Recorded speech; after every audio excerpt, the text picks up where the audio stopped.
Friday. Fabulous. Let's have a good one. And we're live! Good morning! Welcome to Natasha Makes. It is the last Friday of the month, which means that we have a super duper guest in the house. Saucy seamstress. What else? You are my sewing shero. I've told you that before. You know that. It's Jenny Raymond. She will be on your screen in a minute. We still have to deal with that. We do indeed. I don't know. I've lost count of how far or anything. How far what? How far you have to be from people now. Is it 2 metre, 2 metres? Yes, 6 feet or something like that. She's over there anyway. She's going to come on here in a minute and we shall dance at a socially acceptable distance. How are you all? Are you having a good Friday? It's Friday. Yay. We love it. It is nearly the end of the month. Fabulous. Now, a few things to tell you about today. Firstly, have you read your Friday newsletter? You know how we like to give you incredible deals and stuff on a Friday? If you have read your Friday newsletter, then you will know that if you spend £100, you'll get £10 off if you use the code 10 off 100. SJ hasn't done the whole PP thing again, so we're safe with this code. Poor old SJ put up a code, Jenny, the other day, which was free PP. She didn't want to put the sign "and" in, so and didn't read it out loud. So I had to tell everyone to have a free PP, which ended Wednesday. And today, just look, it's the end of the month, right? We've got some big fabric collections coming in. We want to give you a little helping hand with those because I know it all mounts up, but it's our little something to you because it's that we'll help you, you help us type thing, isn't it? So it is all good. So let me just find where we are. Facebook keeps changing, Jenny, and it just bamboozles me. I never know where to find myself. I just get confused. Well, you and me both. Ain't got a clue either. Easily done. Who have we got with us? We've got Jan and Margaret. Who else have we got? We've got Rebecca. Morning, ladies. I need to check myself into rehab. Oh, Lo's with us. So she's away in her moho, chilling and watching. Where are you? So Lo goes away every weekend. Right. Because Devon gets filled with people. Yes. It gets a bit peoply. It does. So she goes. All these grockles go down and inhabit the place. They do in my small town. Yes. Grockles. Yes. We used to call it silly season when we lived in Cornwall. Totally. It's silly season. So Lo goes off somewhere fabulous every weekend and we like to know where she's going. Good morning, Susie. Oh, she loves the set. Oh, yes, and the glorious fabrics. So I need to tell you about the fabrics. I will be talking about... These are kind of the reason why I bought the dresser. I'm not going to lie. Because a lot of you have been guessing. I haven't shown you these, Jenny. Oh, they are so special. Oh, wow. Organic fabrics, right. Organic cotton. And I've been teasing everyone and everyone's like, well, who is it? Who is it? Who is it? Just look at that. Oh, fantastic. I mean, is that not just the most ridiculously gorgeous stuff? You can't cut that up. You just can't cut that up. I've got a quilt pattern for it. Yes. And for those of you that are like, who is it? Do you know who it is? Look at that. Can you guess? Because we've had some right answers, but not many. I haven't got a clue. Okay, so it's a French designer. Right. Called Odile by Earl. Well. So there's the French elephants, are they? Well, I mean, probably. Who knows? I thought you only got Indian ones or African ones. Well, I mean, a French take on it. Let's go with that. I mean, what's the film about the... Greatest Showman. Yes. Yes. Oh, and yes. the other one that had the elephant, they all walked inside. Come on, some years ago. Dumbo. No, not Dumbo. The film where they had the fairground in their famous film, and they all went inside an elephant. They all went inside an elephant? Somebody will remember. Someone will tell us. It's on the fold. I can't show you that one as much. Anyways, so that, I've been teasing everyone, saying, who is it? We have had some of Odile's incredible velvet border fabrics. They've been divine, I have to say. And so then I had a little sneaky look on her website. She does one set of fabrics a year for Free Spirit, who does Cafe and all of that, and Tula and all of that. And then she does one that's a bit more her. Has the French je ne sais quoi. Absolutely, absolutely. And that's what I've got straight from France. Let's not mess around. Straight to the source. So imagine, for those of you that have bought the velvet border fabrics, imagine in bag form. Not going to lie, it's a bit special. So, that one has now sold out. I'm going to try and get some more. But her click-clack bag, also in her beautiful velvets. Look at that. So the click-clack bag looks like that. And you get the metal frame to click and clack it. That is fantastic. Isn't it? I mean, you're going to just look the absolute belle of the ball if ever you're allowed to go to a ball again, but you could imagine that you were at a ball. And that is the click-clack in blue. Ah, amazing. That's your Bengali. It's stunning. Yes. It feels divine. A dress made of the same fabric and, you know. You can dressmake with it. And Right. if there, okay, so this is the thing. If there is interest, because the fabric is not cheap, but you can dressmake with, there are two sorts. There's one for upholstery, the velvet for upholstery, which is double the strength that you need for upholstery, so it's super duper stuff. And then there's the one that you can make gilets and stuff out of. If just put a little message down here if you would be interested. It's not going to be cheap because it's phenomenal.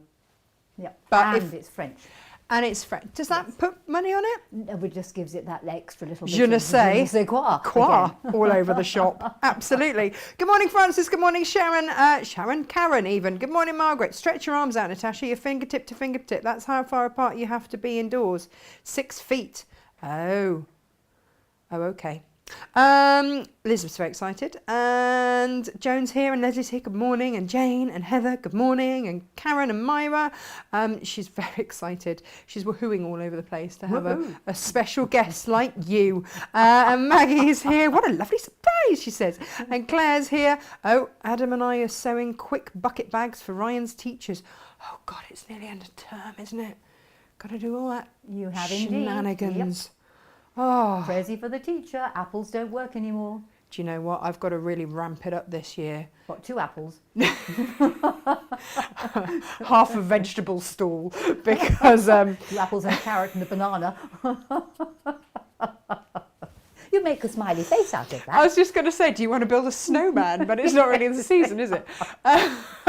No, Emily's teacher is going to nanny for us during the summer, so she needs some sort of... She needs 3 apples on that one. She needs a Big medal. lady ones as well. There are other varieties available. Not that you'd ever want to eat, though, let's be honest. I can't stand a mushy apple. No, not for me. So, yeah, she deserves a medal, and she'll be here. Amazing. Emily can't say her full name. She just calls her Williams! That's what you hear. Williams! It's like, could you try Mrs. Williams? No, Williams! Amazing. We're in for a summer of fun. Right, so £10 off when you spend £100 because we have got for you mega meters. Every now and then I spoil them, Jenny. Right. And I do 2 meters of fabric for £19.99. A meter of it is Kaif and a meter of plain. Excellent, fantastic value that. Well, do you know what? We've all got to help ourselves, haven't we? And Liz Miller, calling Liz Miller, she did a nice little like and share from our last show. And you will be getting all of that Liberty fabric. I can't remember how, were there 15 fat quarters or something of the brand new Liberty Carnaby? I will keep it from Jenny. Yes, She's not I want having it. them. Want. So congratulations to you. SJ's got this amazing spinny thing that she puts everyone's names into, and it spins around to be a proper. It's all because it's all got to be, you know, above board and all Like that. the arrow that used to go round and then it Click, click, click, click, click, and it would just. and then it went into the next one, and oh dear, you One of just those. didn't get it. Just one of those. Yeah. But it has to be legal, you know. Yes. Unlike the BBC's game shows. There are other companies around. They did get in a lot of trouble. Do you remember? It They all did. had to change, didn't it? So if you would like a meter of this and this, and also these haven't been cut yet. So if you're going for multiples, I know that you guys dressmake. If you're going for multiples, pop it in your basket. Check it out. This is shaggy blue and amethyst. Look at that. Those are just to die for. Aren't they? Really are. I mean, I know that you like a plainer fabric so that you can do all your widdly twiddly twiddly bits. Yeah, but to border it. I and know, right? Add, you know, oomph to it. So, pink, That really does pick it up, Doesn't Give it it? some vibrancy. That pink now zings out of the fabric. This is Dream. I love Dream. I'm going to go overhead so that you can... Oh, no, that's the wrong one. Oh, no, wrong one. Oh, hang on. I don't know why it's not. We've had this conversation before. When the kids get hold of the iPad to watch Octonauts or some other ridiculous thing... Things don't work quite how they used to. Sticky fingers? Yes. Yeah. So I just end up poking all the buttons. So yeah, that's what it does with the pink. Pow! Pretty good, hey? Yep. So we've got that option for you. We have got, I love this one. I think that might be one of my favourites, although I note you've got a green one further down, but I won't spoil it for everyone who's watching. Jenny's spoiling all the fun. Now, okay, 2 options on this one because I couldn't decide. This does really funny things with fabric. Inga put it with pink and we were like, that's all the colours. But when you put it with orange, it sort of does... It does, doesn't brings it? out... I like the orange with that one. What's it like with the pink? Well, please? the pink makes it a bit vomity. Right. Not going to lie. Too pink. But... No, I prefer the orange. Ping, ping, ping, ping, ping, ping, ping. No, I like the orange. But then I'm an orange person, see, being a September baby. Oh, okay. Oh, is that what it is? But you see, if you went for one of each, you've got a quilt done, haven't then you? Absolutely. Yes, you've got sort of... Do you want to see what it did with the pink? Oh, put it away quick. Yeah. Yes. Do you see? Yes. We spend hours playing with different colours, messing around. You see, I love that it picks out the green. Yep. So it depends, and so that's your taste. So you've got 2 options on that one because I couldn't decide. So I went with both. Coleus is one of my favourites. One of my all-time favourites, and it had to go with that to pick out that. Bing, bing, bing, bing, bing, bing, bing, bing. So these are your megameters, megameters. Oh, this is brand new in. To me, anyway. I mean, it's been out for a little while, but I love Brandon's brocade. Look at that. Wow. Can you imagine bordering something with that? Fantastic, that one. Yeah. 2 choices again, because the brand new plain colour in the buttercup is rather swish, swish, swish with it. Very nice with that, picks it out a treat. Or if you just wanted to go... Yep, or have a bit of both. Just a little hint of the buttercup and put it in the black. You know, it's up to you. So they are your 2 choices. Oh, look, I cut it all up. There we go. So they are your choices on that one. Where have you spotted the green, Jenny? I thought there was a green. Oh, yeah, no, there is a green down the bottom. I've just seen it. Yeah, it's lime. It's my favourite green. Right. We'll also have to wait to get mine, because eyeing the next one coming up. Are you eyeing this one? Yes. You see, it's oranges again. It's oranges again, isn't it? Oranges. This will go with your top. Nobody knows what you're wearing it apart from me. No. But I am wearing something. I mean, that makes sense. For those that have seen your live shows, Jenny. She has promised to keep her clothes on today. But yeah, I popped it with peacock. Yes, yep, good. Peacock goes well.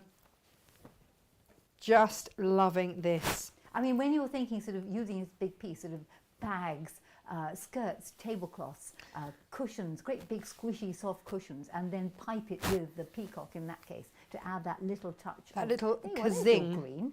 Look at that. Can you see? This is emerald. This is paperweight gypsy. I've never stocked this before either.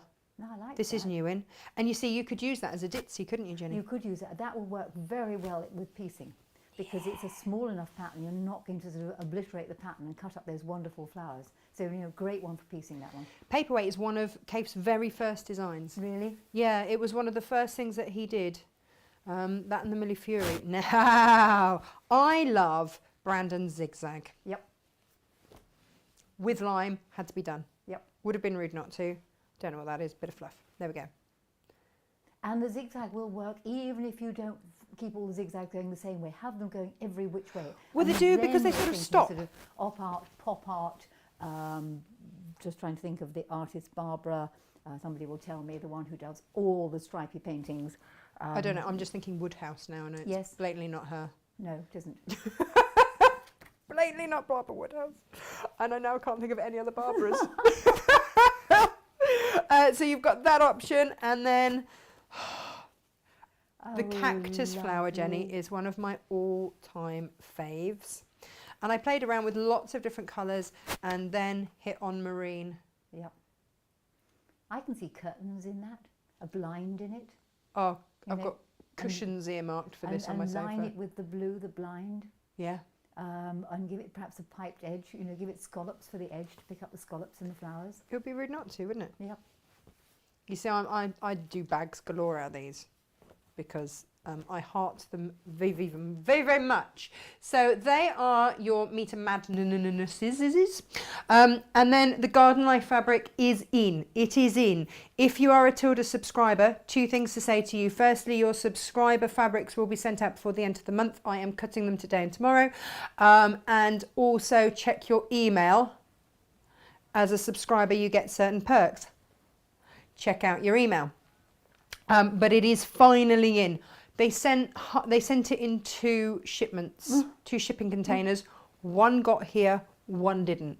So we've had 3 bolts out of 20 for, you know, a few months with no notification of when the rest would arrive. But it's here. Yep. It's here. So fill your boots, which means subscribers, none of this will be in your subscription this month. Okay. I had hoped it would be here in time, but it's not, you know. So fill your boots with that. Have a good look. It is beautiful. So what is a Tilda subscriber? So a Tilda subscriber, we do a Tilda subscription, and we started it. They signed up for a year, and every second month we send them 5 meters of Tilda. Right. Splendid. Of whatever Tilda comes in that month. Well, no. So I rummage around, and I find all sorts of goodies. Right. So I always make sure that there is a Tilda plain, because her Tilda plains, you can't always get the same colour. No. It's quite tricky. So there's always a Tilda plain. I've been trying to put in a chambray because she's just brought out a range of chambrays, which are divine.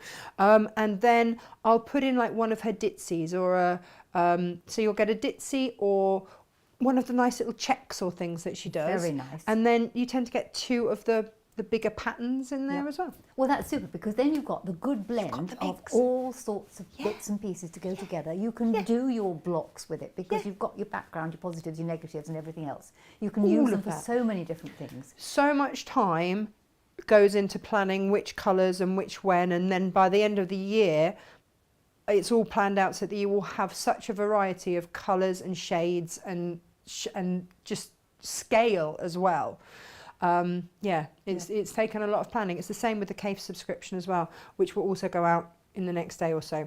I'm going to move these out of the way. Jenny, you have come all of this way. Thank you so much. And also the Liberty is arriving today, so we'll get cutting on that. Please have a look at the website. Use that 10 off £100 because we've got some amazing. We've got the complete collection, then we've put it into different colour collections for you as well. So you might just go for one of the or couple of the coloured collections so that you know that all the colours are going to fit in and do whatever. So we've tried to make it as easy for you to get what you want, because there are 45 different bolts in this brand new collection. There's a lot there. And Liberty is just to absolutely long for. You stroke it, put it in your stash, not cut it up. It's timeless though, isn't it, Jenny? It's timeless, and actually I think with this collection they've gone old school Liberty, which I'm really pleased to see. Some of the lovely designs that they used to have are superb. Beautiful, beautiful, beautiful. Now Jenny, which of your books, is it the top 3? No, it's probably the bottom 3. Okay. In fact, it is the bottom 3. Fans and Fabrications, Sew Pieces, and Material Magic. These are Jenny's books. They are on our website, and this is what she has come to show us today. We're making something out of one of these, are we? We're making something out of Fans and Fabrications. Fans and Fabrications. Fanadoo. How do you think of the names? Desperation with that one. Desperation. Okay, good. Okie dokie. It works. So I'm going to show a few of the ideas that are in the book, and then we're going to settle down and do a Fanadoo. Fabadoo. This is your sew pieces here. And that's boxes, some fiddling and twiddling, some natty little things, great for small gifts or for beginners to make. And it's got the flowers in it, etc., etc. And that computer case that's on the top there, which is not anything more complex than just cutting up the fabric and rearranging it. And that's a really simple thing to do. And beside that is, of course, the sling bag. And if you need a bag, sling it over your shoulder.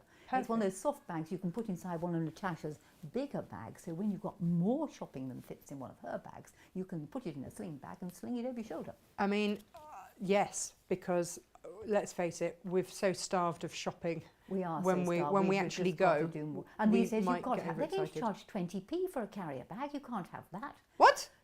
Absolutely, 20 pence for a carrier bag. So you've got to take your own shopping bags. You've got to girls take and your boys. own.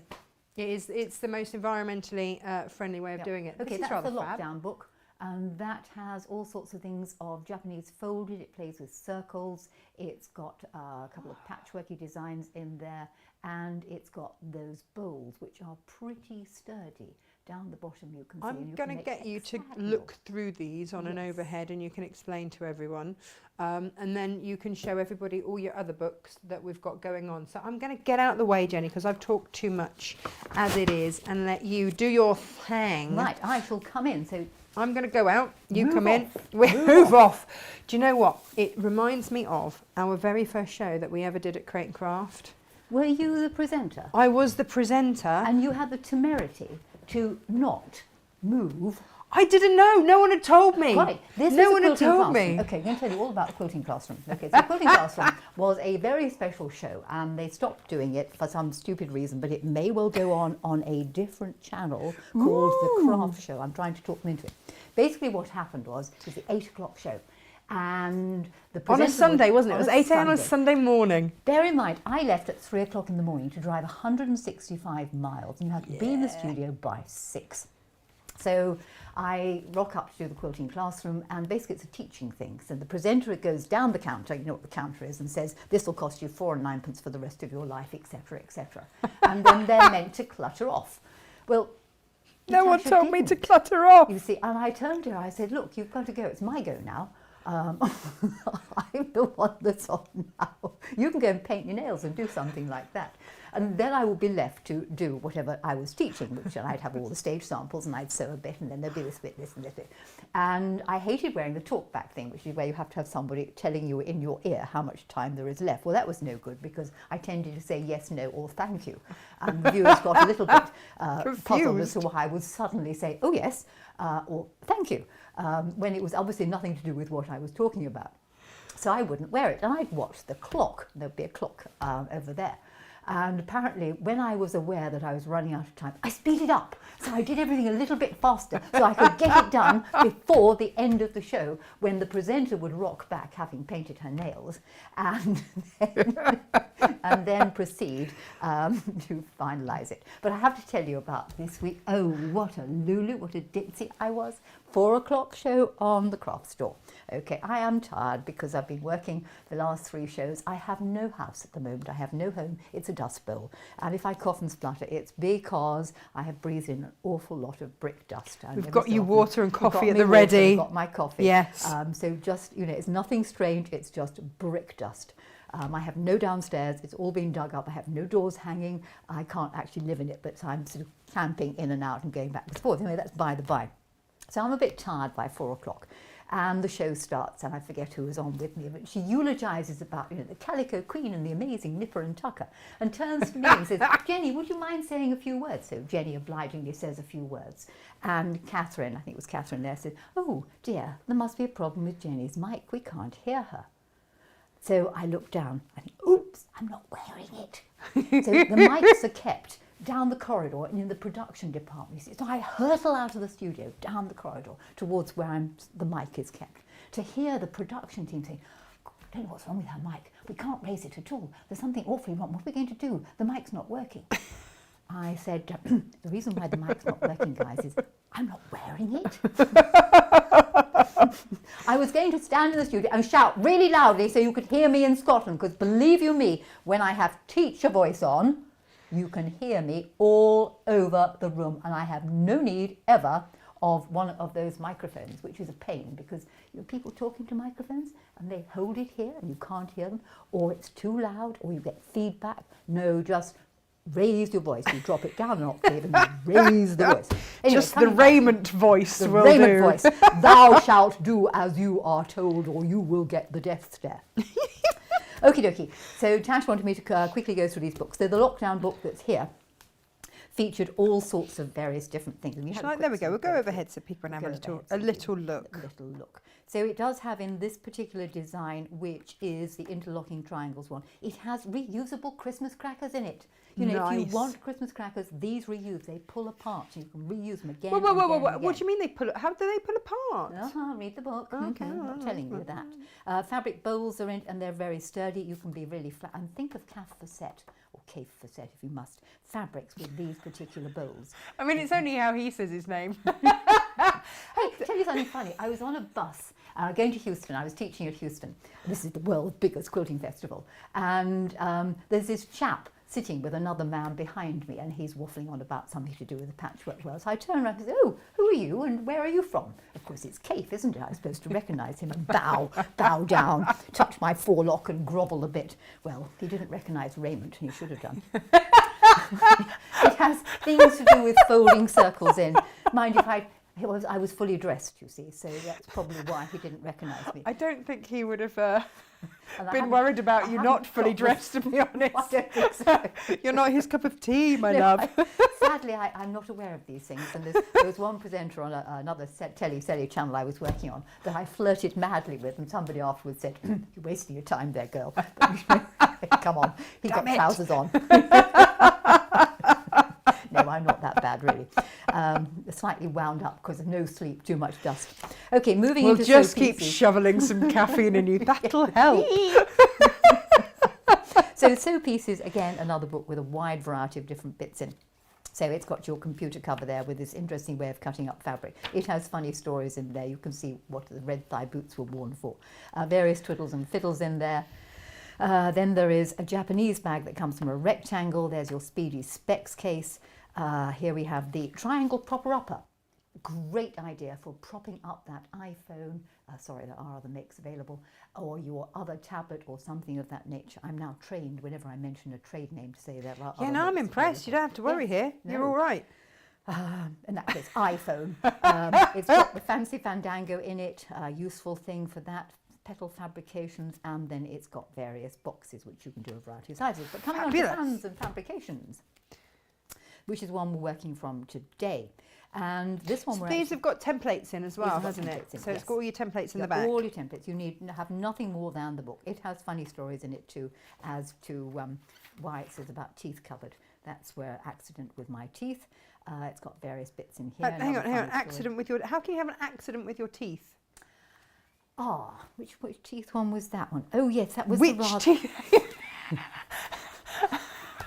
How much time have we got, Tash?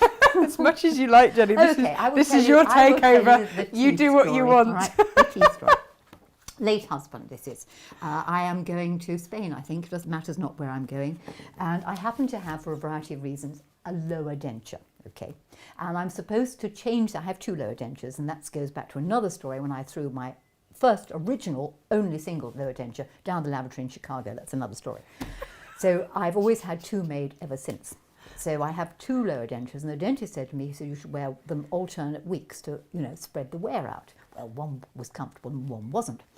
So that particular morning, I think I'm going to Spain. Well, I haven't worn the other set for ages. They're festering in some water in the bathroom cupboard, and they haven't been abroad. So I'll take them to Spain. I'll give them a treat. Take them on holiday. So quite take them on holiday. So it's sort of 4 o'clock in the morning. I leap into the bathroom, fish them out of a bit of water, which is a bit slimy, rinse them under the tap, sling them in my mouth, leap in the car, having swigged my last cup of tea. And we're driving along the motorway, and it was up a dual carriageway, actually. I'm thinking, God, that last cup of tea tasted really awful. Let's foul that. And now I began to think, was it the tea? Was it my teeth? So I fished the teeth out, and unbeknownst to me, up inside the denture is mould. Oh! And I've had it in my mouth. I am going to now die, you see, and I can do diva. So my heart instantly starts to pound, and I feel very sick. And I say to husband, waving the offending article in front of his vision, look what's happened. I'm going to die, I'm going to die. This is it. I will never get to Spain. I'm going to die. I'm going to be terribly sick. Look what I've had in my mouth.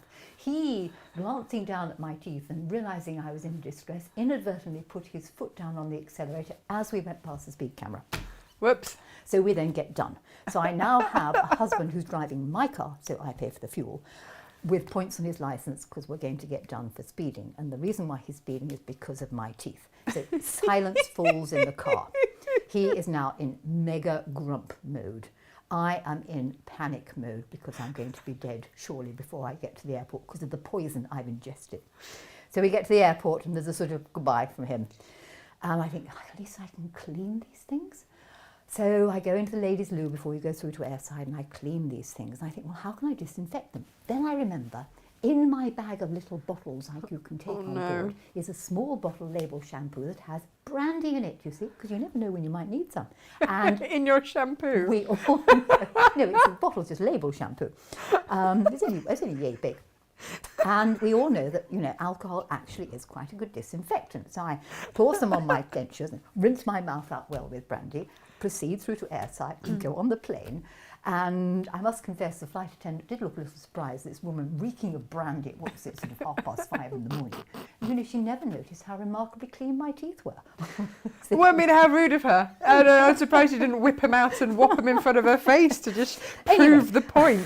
I take it you didn't die anyway. I didn't die because I'm here now. So we have the tucked up band, we have soft sculptured bags in there, and we have the fans. And there is Fanadu, what I'm going to be doing today, and I'll show you. I should probably show everybody that. So we will just, there we go. Fanadu, which is the Fanadu? Fanadu is this one. Okay. Oh yeah, awesome. I'm going to show you in just a second. And there's your template for doing it. Okay, now note, okay, clever bit this, it's on the middle page. So the book opens flat for when you need to photocopy the template. All right. So it has fans, and it has the flowers in it. What else is in it? Then it's got all these various things that are similar to a Christmas decoration that's been bandied around for some time. So let me show you briefly what is in the book. Before I come to that, you might know my claim to fame was the writing of this one, which literally brought me to the circuit. Yeah, how did you start? I just realised I have absolutely no idea. Right, I started because of City and Guilds. I was teaching the City and Guilds, and they said, thou shalt teach texture. This was in part 2 of the City and Guilds. Had to think of some ideas, thought of some ideas. Someone then said, oh, those ideas are quite different. No one's ever thought of those before. Why don't you write a book? No, I can't write a book. Couldn't possibly write a book. Then they mentioned the magic word Angela Madden. And they said, Angela Madden, now she's a big name, was in those days and certainly still is today. She's written a book implying I couldn't, and that's red rag to a bull. So I said, okay, I'll write a book. So I wrote a book, and in actual fact, whenever I look at this is a bit of an up yours to Angela Madden. And she and I both laugh about it. And in fact, we often get confused because we're both similar height. We both wear glasses on the end of our nose. We both give the death stare. We both have fair hair. We're both much the same age and much the same shape. And what is so funny is people come up to me and say, I saw you at so-and-so. I think, no, you didn't actually. It was Angela Madden. Or she gets the same about me. So it doesn't matter to her. And you can tell her. Is that maddening? Brilliant. You can tell her that. Raymond mentioned again, this is an up yours to Angela Madden. So then this one came out, which has landscapes. Can you not have like a second naming for it? In brackets underneath. Actually, can I tell them what I'm going to be doing with the landscapes? Because this is something new. I'm going to be putting on YouTube a series of films building on various designs inspired by my whole week off holiday last week in Derbyshire. And in fact, if you go to YouTube and you put Jenny Raymond in tucks and things, you will see how to make various tucks that are from this book, and it's there for you for free. And if you click subscribe, then you will get sent, obviously, any other films that I do. And this will all be just for free. I just want to play a bit. Then Foldy Roldy came out, blocks and various things. And it does a lot of different projects in it. Which is the book that got me in trouble on Create and Craft? I can't remember. I think it had photos that were slightly inappropriate to show on air. There might have been some tassels. It might have been the Surging book, yes, which is now, I think, out of print. There are 1 or 2 copies left, and that has no one told me. Tassels. No one told me. And Baker was directing, and there's me flicking through, and I've only just, because I'm new to it all, I've only just perfected the flick through on air, and it got a bit stuck on that page, and Baker's like in my ear, no, not that one, not that page, not that page, not that page. And I'm like, nobody told me. It was a picture of a brassiere I wore, and that's a completely different story, I'm not telling you now, that had tassels on it. It was for the Miss Whiplash outfit, you see. Well, you had to have these different outfits. Why? Houston, way back in '96, took my, our last book is Stitch Bits, and incidentally, so she in auto gabble, as my grandchildren often are, Bits is not a good title for a book, because when you take it to the States, actually Bits refers not to small pieces, but to parts of a gentleman's undercarriage. Oh, really? And when I take it out, they all tittered. Particularly, I added on, I'm going back to the hotel to sort me bits out, you know, pack me bits, fold me bits, fondle me bits. And they just laughed. So be a little bit careful. It's all right. They gave us fanny packs. Well, so quite. they've got a lot to answer for as well. So which is why when I wrote the book that followed on from this in the series, Sew Pieces, there's nothing wrong with Sew Pieces. Okay? There's nothing wrong with fans and fabrications. And there's nothing wrong with material magic.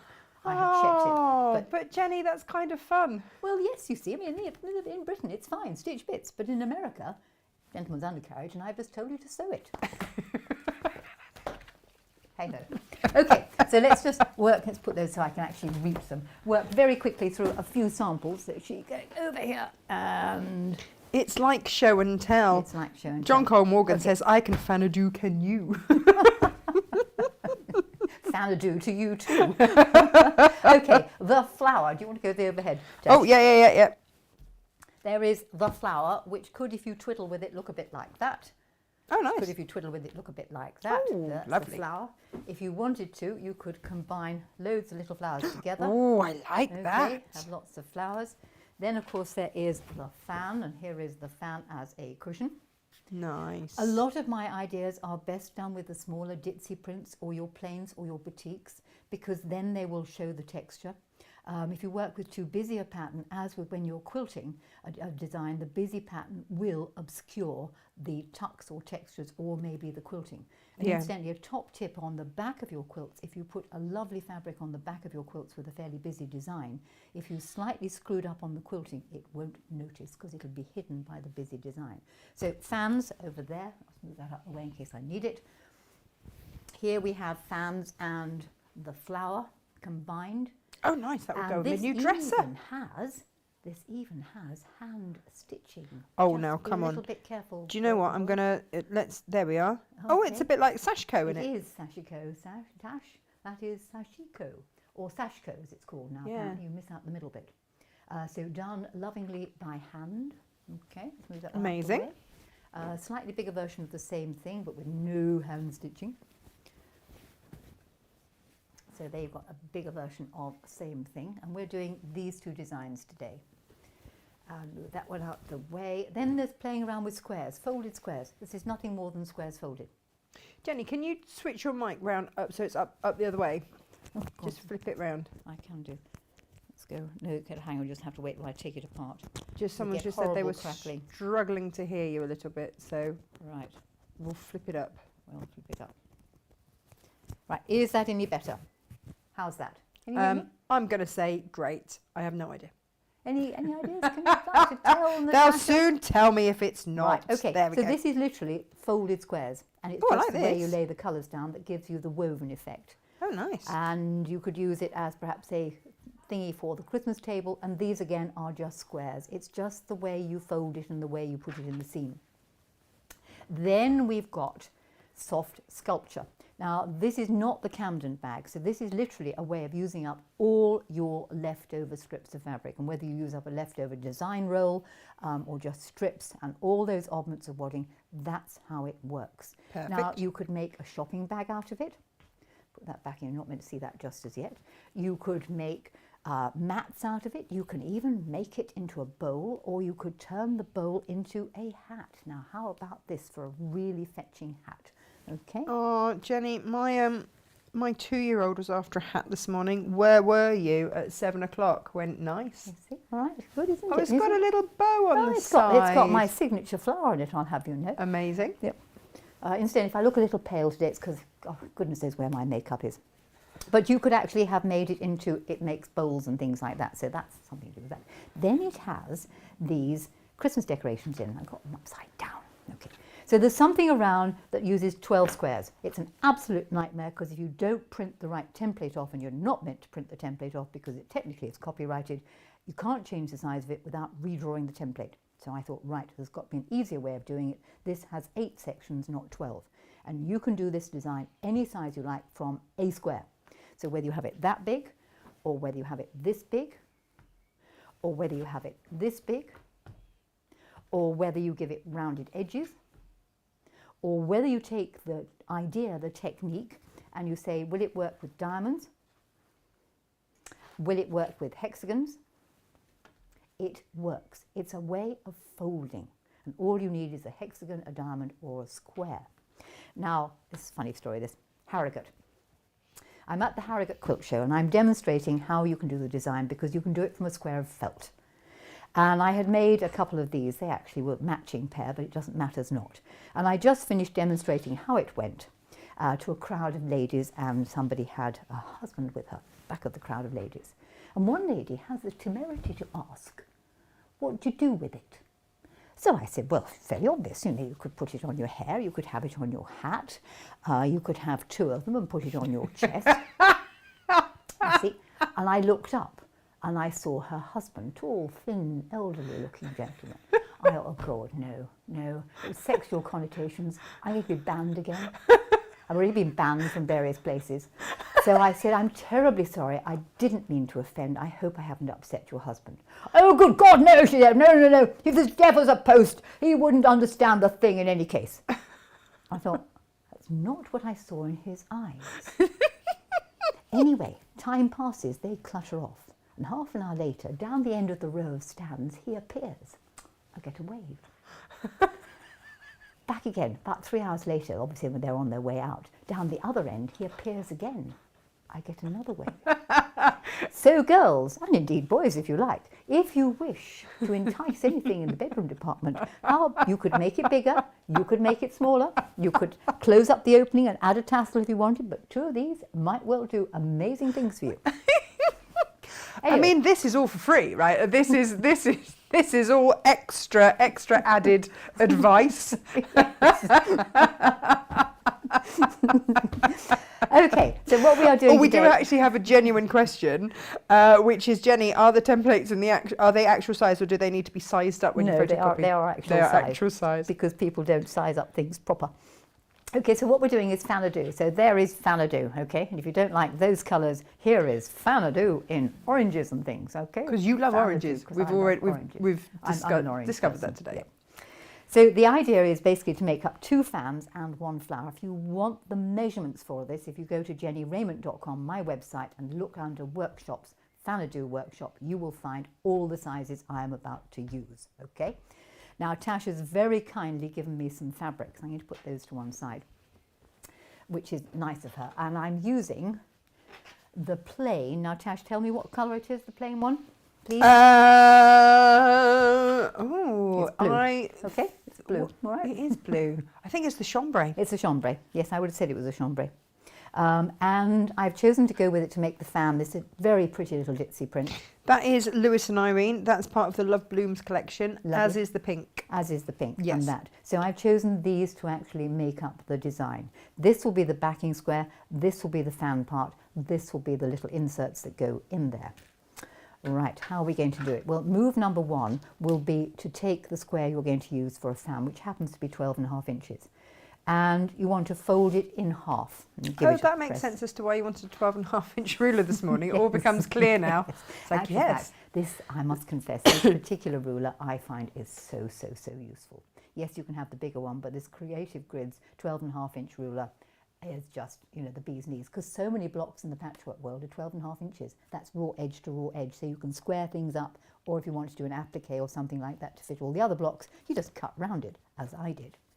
Okay, having folded the square in half, you need to measure the length of one side. Let's reach out and get the ruler that I've totally hidden under here. Is that surely not going to be 12.5 inches? That should be 12.5 inches, all right? But this is just saying this because you could have had a different size square. The size of square doesn't matter. Oh, okay. All right, so I'm now going to remeasure the length of the side that is nearest to me. Now I've got my triangle here. It matters not whether you have your triangle this way round or t'other way round, but you want to have it so the right angle is either on your right or on your left.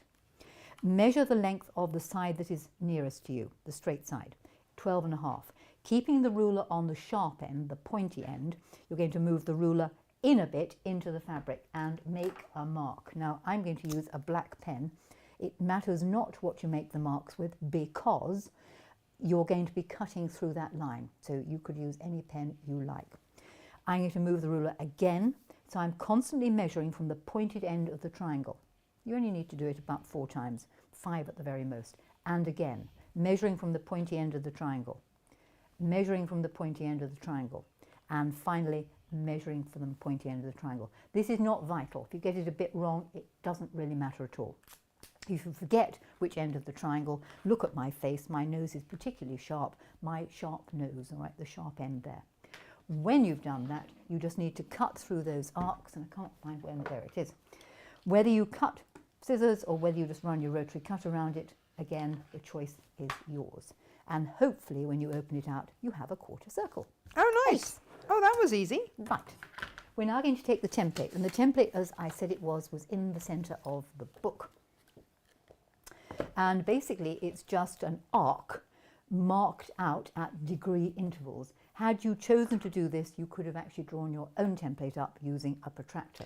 I don't think I've seen one of those since I stopped teaching maths. Really? Yeah, it's one of those things that I just hope I never have to see again. I like my protractor. I know when I had the proper Helix tin pencil case. Yes, it was the stationary dream, right? And it had the little 15cm ruler in it and everything. Yes, ace. Yes. Oh, I've still got one. And your right angle triangle and everything in there. Yeah, brilliant. yeah, Absolutely super. Yeah. Get rid of it. I'm just to, as an aside, something completely different. Let's find the Tucks and Textures book. You'll laugh at this, Tash. When I first did my very first tucked up circle, I did not appreciate that people with long sight can't read the little lines on the protractor, because I'm short-sighted and I can read it very clearly. And I told everybody that if you want to make a tucked up circle, you mark your fabric out at 9-degree intervals. Okay, whereas a tucked up circle, it's completely vanished. Well, then you're assuming that people know their 9 times table, Absolutely. Jenny, as well. And as I found myself writing the 9 times table on the board, it's in there somewhere. Somewhere there's a tucked up circle, I know there is. There's a tuck, there it is. When I was writing my 9 times table on the board for the 20th time, I thought, oh, it's ridiculous. Why don't you mark it out at 10-degree intervals? Because people can see the 10 degrees on the protractor. That would be a lot easier. They brought out these protractors that Johnny had scribbled on, the dog had eaten a corner of. Oh, nightmare. So this template will fit, and it will only fit in one corner of the fabric. Now note, I have put it on the right side of the material. How long have I got? I hope I've got ages, because this might take a long time. You've got as long as you want, Jenny. Good, excellent. And now I haven't got to go home because the builders have managed to let You themselves have no into home. the house. I have no home. Oh, nightmare. I get here to have a phone call from the builders to say that, oh, we can't get into the house. The key's in the house. Of course, I'd locked it up, Yes, I didn't realise they'd left the keys behind. Silly dozy what's-it. So they have managed to get in by breaking a window, which is fine. I'm now going to have a replacement window, which I wasn't really quite expecting, but never mind. In the general scheme of things, I'm sure a new window will be fantastic. Now, I placed the ruler along one of the lines of the template. These outside 2 lines are irrelevant. They're your seam allowance lines. So the ruler is going on one of the lines of the template. I'm going to mark outside the edge of that arc and inside the edge of the outer edge of the fan, the quarter circle. You want to make your marks clear and visible, but not blooming great marks. And no one's going to draw a line mark to mark, are they? As a top tip, these rulers, the Creative Grid rulers, will slide considerably easier if you turn it upside down. Then the anti-slip pieces on the back will allow the ruler to slide much more easily. So turn your ruler over, and you're going to work on the next one, marking outside the edge of the paper template and inside the edge of the fabric. Ditto. And these marks need to be visible. Please do not do them in a pen that is heat removable, because if you inadvertently iron it, the marks will vanish. Yeah, that would be annoying. Yes. You'd have to, but if you go and whack it in the freezer, they come back again. Yes, they do, but then you've got to wait for it to freeze. Oh, well, that's what, yeah. And if you wash it though, they will actually go forever. Oh, But, okay. words of warning, those pens can bleach the fabric. They can damage the dye on some fabrics that have got a mercerized or chintzy fabrics. They can actually damage it. So be a bit careful. They were never meant for fabric, and they do put a warning sign on them. Yes. Freddie uses them because it's a big boy pen rather than a pencil, but he can rub them out. He gets really excited to do his spellings in those. Oh, absolutely, and that's what they're meant for. Yeah, absolutely. Doing crosswords and things like that. Audrey says, Jenny, have you got an easy pattern for a waistcoat, please? No, I haven't. I used, when I made all my waistcoats, Audrey, made from exactly the same pattern, which was literally a waistcoat pattern for dummies. I think the thing you need to be aware of when you're buying any waistcoat is to buy a waistcoat pattern that doesn't have any darts in if you can possibly do it. And literally you just want to do the fabric, and indeed it's actually in here briefly. Sorry to digress. Which one's that? TTP, what's known as TTP, tucks, textures and pleats. Briefly how it works is you would cut out your waistcoat pattern. I work on interfacing on a layer of wadding as well, lay all the relevant textured pieces on it, build up my piece of material, and then I put the pattern on top and cut it out. So you make a piece of textured fabric to fit, or that the pattern will fit on. The watch point is when you're doing left and right, is do make sure you make a left hand and a right hand. Well, the thing is, I mean, we've both done the Golden Rule show, haven't we? Yes. And the very first thing they tell you to make is a waistcoat. Yes. And then it's going to be... Their pattern's actually, I think, pretty okay. So a dartless pattern, or... The only dart it's got is on the shoulder, is the bust dart. Yeah, which I just don't have it. Yeah. I haven't got any darts in these at all. And I deliberately didn't want it to button up at the front there, because you look a bit sort of buttoned in. Right, back to my quarter circle. I'm now going to chop off Whoa, that what? mark piece. Okay, right, to the sewing machine. Ideally, you want to thread up with thread that matches your fabric, all right? I'm using a darker colour thread, literally, so you can see where I'm stitching. I'm going to fold the fabric on the first set of marks, all right? That's in the middle, sorry, on the centre set of marks. You can tell it's in the middle because I've folded it in half. And that'll do it. Having, incidentally, it does say a line with crease on the template. That really is just, it's not totally relevant. It just helps if it lines up with the crease. Don't fuss if it doesn't quite. So folding fabric on centre set of marks, under sewing machine, press a foot. And your first line of stitch is going to be 3/8 of an inch. Now, panic not about 3/8 of an inch. This is either the first line beside your presser foot. Sometimes it's a needle in the middle of the presser foot. Sometimes the line will say, obligingly, 3/8. Sometimes it says 10, sometimes it says 1. There's a reason for doing 3/8. Got my thread caught up around the back there. Straighten it out. The reason for 3/8 will happen in a second. When you get to the bottom, you are going to want a scrap of fabric. Now, where did I put those scraps of fabric? There it is. I need a donkey. If you don't know about donkeys, you haven't been paying enough attention to various other things I've done in the past. A donkey is a small scrap of fabric you sew off onto. And the reason why I call it a donkey is an old term from the mills way back in the good old days when we had mills and things operating, is the donkey carried the thread from one piece of work to another. So it's a really apposite name for this little scrap. So it's carrying the thread from this piece of work to the next piece of work. I never knew why it was called a donkey. Yes. Thank you. They sometimes call it a monkey because it swung the thread from one piece of work to the next. Oh, okay. So, you know, the monkey swings with it, the donkey carries it. So I've done my very first seam. Oh, hang on, let's pop that next to the machine so we can have a look. Okay, there we go. Ah, perfect. All right. Nice. Okay, and this is 3/8. I notice I've actually got a donkey dangling at this end. There's nothing like a dangling donkey. Dangly donkey. Dangling donkey. It's all going on. Right, you're now going to fold the fabric on the next set of marks, and we're going to now sew a 1/4 of an inch seam. And ideally, I'm going to sew back in the opposite direction. Put my arm out the way. So back to under here. Why the opposite direction? Because it helps to stop the fabric from stretching from one side to the other. Oh, okay. Oh, like when you sew lots of strips together. Correct. You should go up, down, up, down. Now I'm sewing off that little donkey. I'm cantering down, and I've got the edge of the press foot now on the fold of the fabric because I like to move my needle over. Coming down, coming down. Here's my initial donkey. Hello, little donkey. So off the main piece of work. I thought you were going to burst into song there. Sit on it. Bit early for Christmas carols. And there'd be 2 threads to cut at the back. Right, I've now done my second tuck. And I'm going to repeat on the next set. Now I'll know the direction I'm going because there's always going to be a dangling donkey hanging at the bottom. Okay? So do we head to the donkey? We always head to the donkey. Right, so It's I'm like a sitting carrot on, and a donkey. That's right, sitting on one piece. You sew over his nose. It's really unkind to donkeys. Gallop down the edge of the tuck.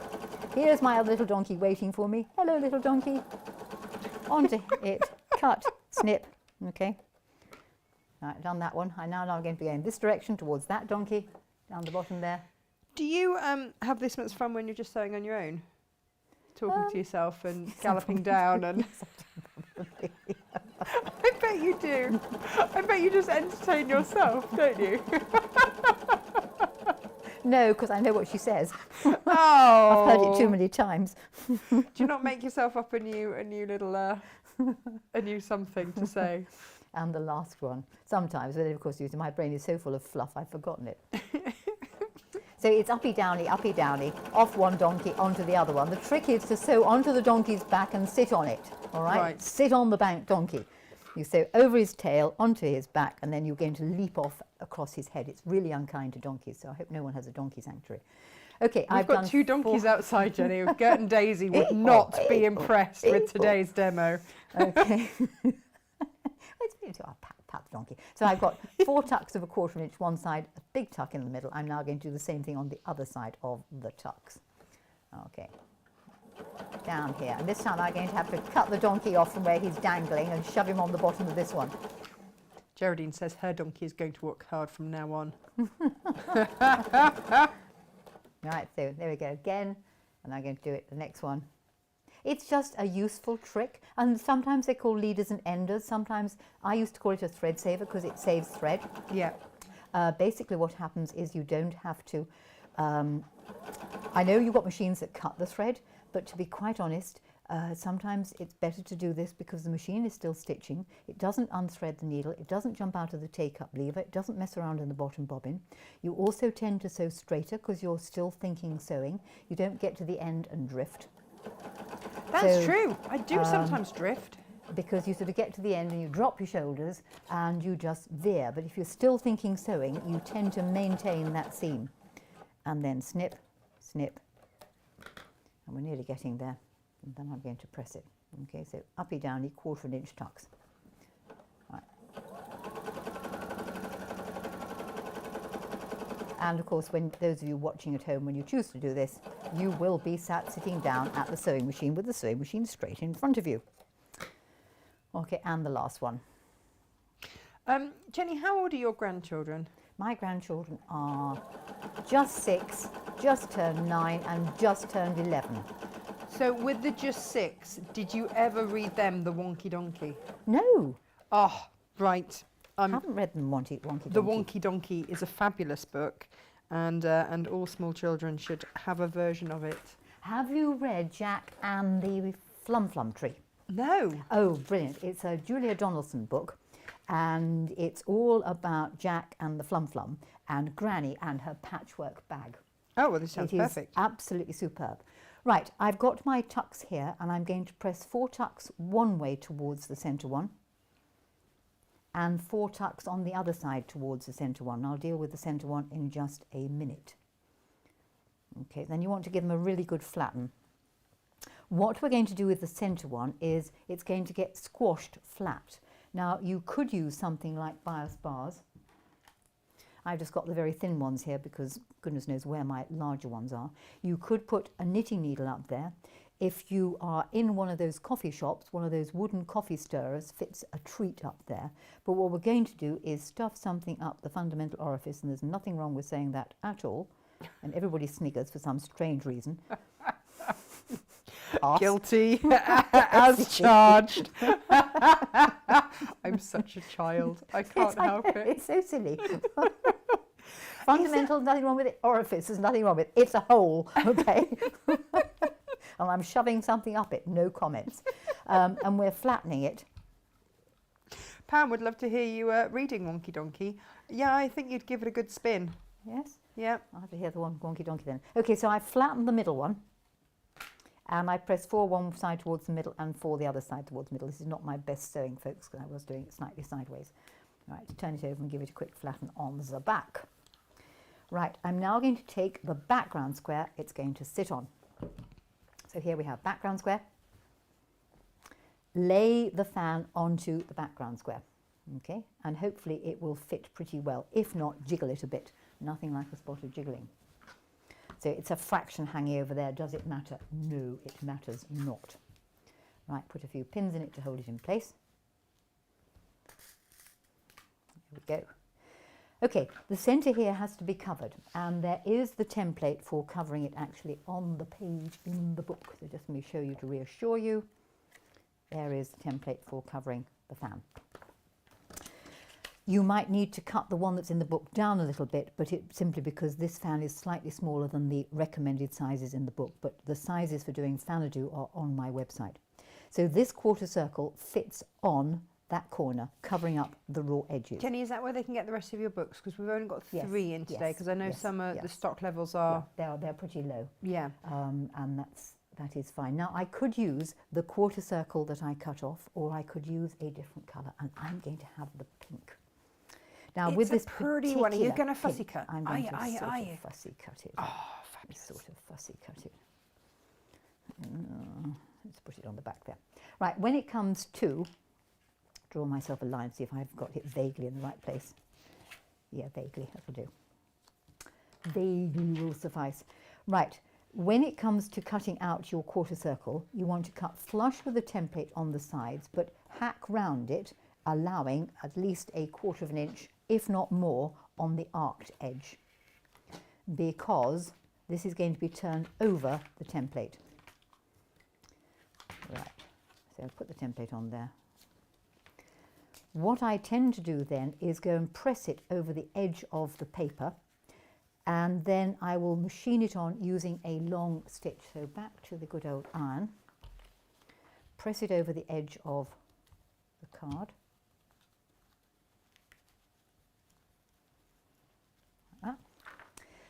You could do this by hand,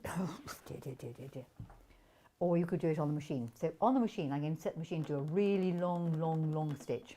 Because you'd use a small stitch, it's going to be jolly difficult to actually get the stitching out. Using either a barbecue skewer or a small pair of scissors, just sew round, keeping the stitching in a bit from the edge. Oops, Daisy. And again, bear in mind this is being done fairly speedily. Where's the donkey? And then onto the donkey. It's just good sewing practice to keep sewing onto the donkey. Right, this will now get applied to that corner of the fan.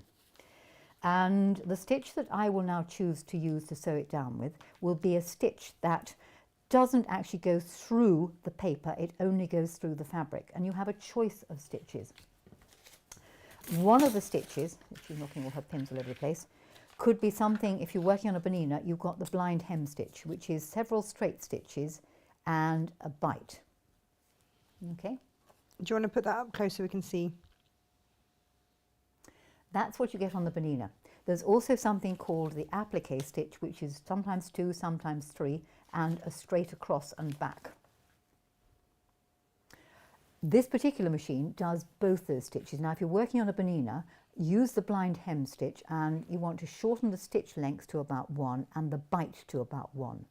The same with the applique stitch. The bite will go to about 1, but it will depend on your machine as to whether your stitch length goes to 1 or possibly a little bit larger. Some machines are very different. It depends if you do 1 stitch or 2 stitches in between. I'm not going to use the blanket stitch because it's too many stitches, too many bites for your bucks. You just get too many goings acrosses. You don't need all that. And if you do this really carefully, it's going to look almost as though you did it by hand. So let's just go to my stitch here.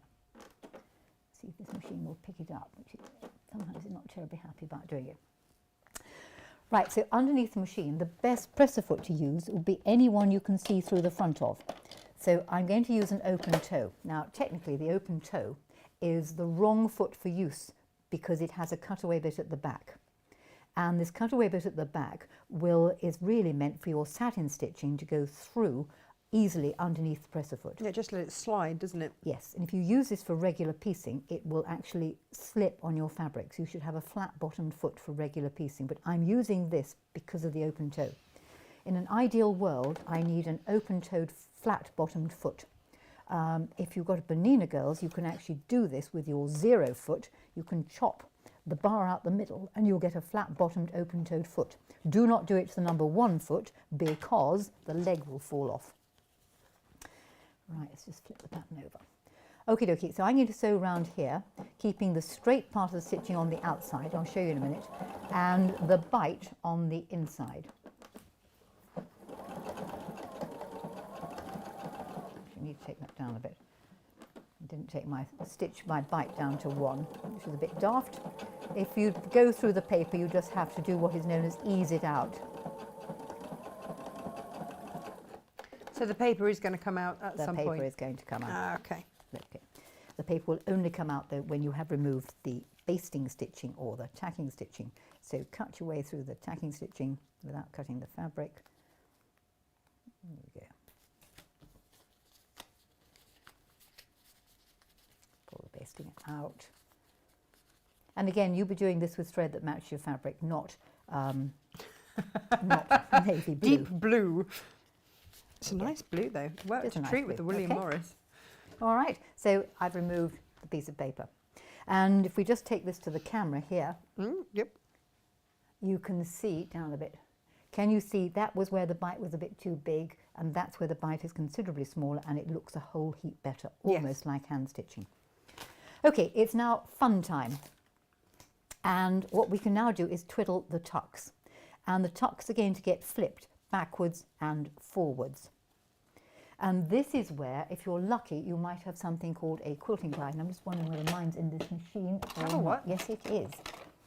Hang on, let's put my machine back together again. This poor little machine has travelled zillions of miles in the back of my car. Done very well. Right, a quilting guide. So she. Oh, a quilting guide, right? Quilting Yes, guide, yes, yes. There is your quilting guide. Do you want to go to the camera? Yeah, can do. Sideways, down a bit. There you go. There we are, quilting guide. This fits into, slots into, clips onto some part of the machine. Mine goes in the back there. Okay. You may well have one with your walking foot. The great idea about the guide is that I can use the guide to run round, pull it out of here again and actually show you on the overhead cam, to run round the edge of that beautiful quarter circle. If I didn't have one of those, then you'd have to measure and mark the tucks where you're going to first flip them. And you want to flip them at a distance where they're going to flip back and not distort. If you go too close, they'll distort. If you go too far away, it's boring. So let's put my thingy in. There we go. And I'm going to do them at about 1.5 inches or thereabouts. Okay, so following the machine round, let's just go to give it a straight stitch again. I'm going to make my stitch length a little bit longer simply to get there faster. You will sew it with regular stitch length, won't you? Yes, miss. That's right, I like obedient students. Sarah Payne says that she's been on the end of your death stare on many an occasion.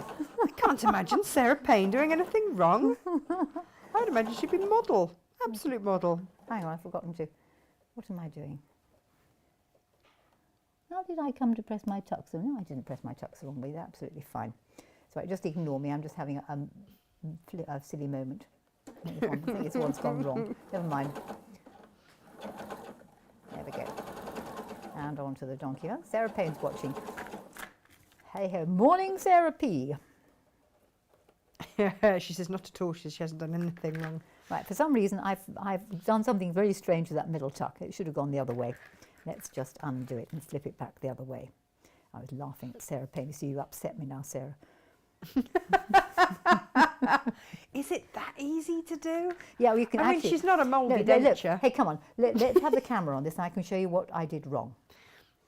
In the stitching of my quarter circle round there, this tuck, which should have been going the other way, got inadvertently turned that way. Uh-oh. Okay, does it matter? Not really. It's going to look a bit odd there, but yours will, of course, look perfect, won't it? Yes, of course. Yes, yes, yes. Yes. I'm just going to mend that bit. Jess has just turned in. She said, she was editing photos, but Jenny is fab. That's very kind of you. Yes. You haven't seen me on a bad day. I'm on my best behaviour today. Are you? Right. Having done one line of stitch. Oh, hang on. I'm just going to play camera She's catch not up. quick enough, you see. I know. Oh, it's the sticky fingers, not mine. I'm going the kids. to reset the guide a little further apart. And now the guide is going to follow around that previous line of stitching. If you were measuring, you'd be measuring from the previous line of stitching. Right. This will start from the actual edge. Okay, so I'm watching the guide go round, go round, go round, go round, go round, removing the pin. Go round, go round, go round, flat across that centre tuck, and then they're going to get flipped in the opposite direction. Flip, flip, flip. So you've done flip, flip, flip, flop, flop, flop, etc., etc. Take the thing out. Oh, look, there's a donkey waiting for Carrie you. is also surprised that this is your best behaviour. I'd quite like to see you not on your best behaviour. I think that would make me laugh, but we might have to go out at 10 p.m, not 10 Yes, we might a.m. have to go out at 10 p.m. Right. Okay, and I'm going to do the last line stitch pretty close to the edge. So if you're doing this fan, you really want 3 lines of stitch. So I'm going to stretch the quilting guide, and so round the edge, flipping the tucks in the reverse direction again. So I'm going to go flip, flip, flip. Ah, come here. Don't do that to me, thank you. Flip, flip, flat, flop, flop, flop, flop. You must do this when you're making it just by yourself. I can't imagine that you wouldn't. I probably do actually. You know, muscle memory, mouth memory. Mouth memory. I must remember that. I just sound like my mother half the time. It Well, just creeps up one on of the you, things doesn't that it? late husband said to me, he said that one of the parts of my body I'll never get arthritis is my mouth.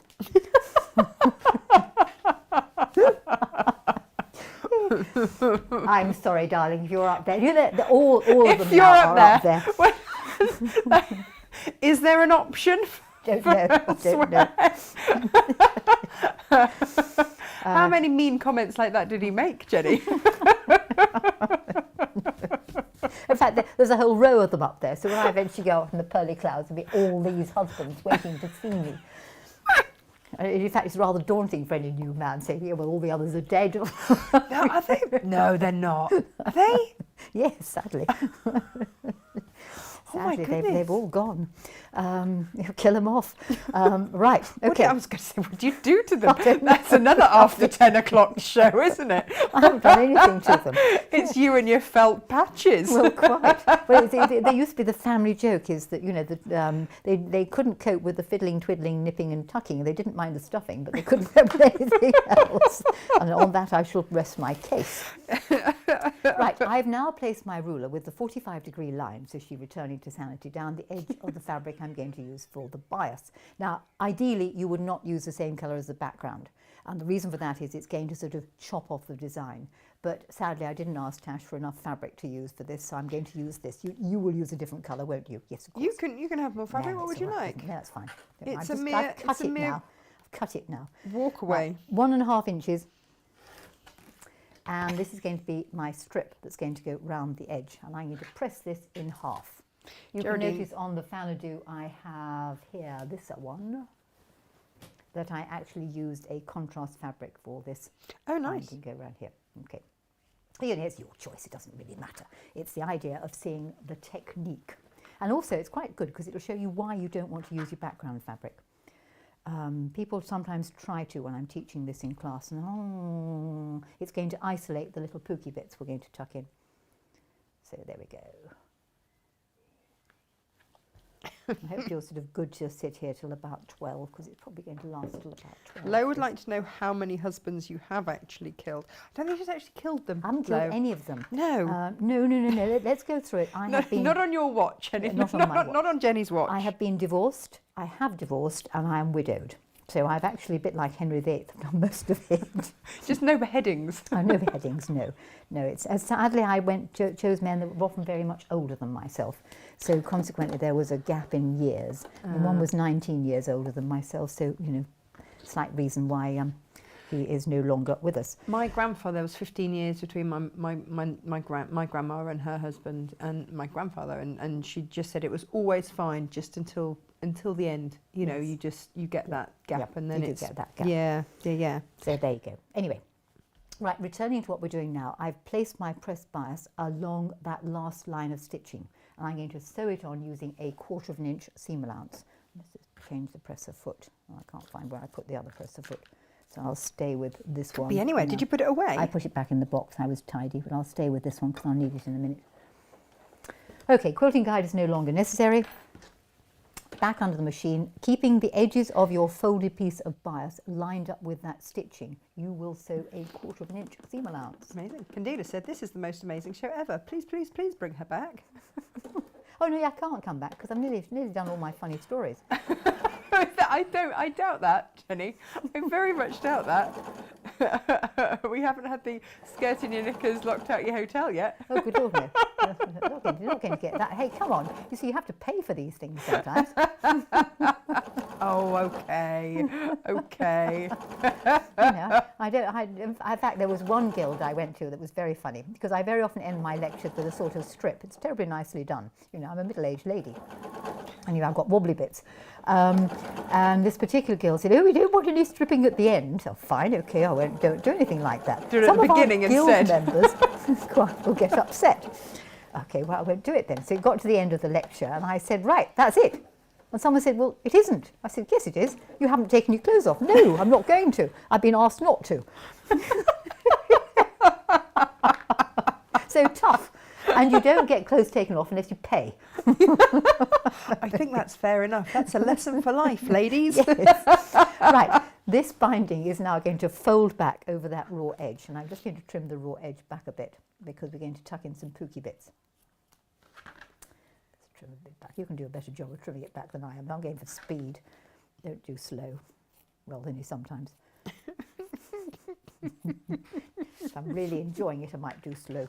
Oh, Lo says, would you like to come up to our piss-up retreat? We're having a retreat at some point.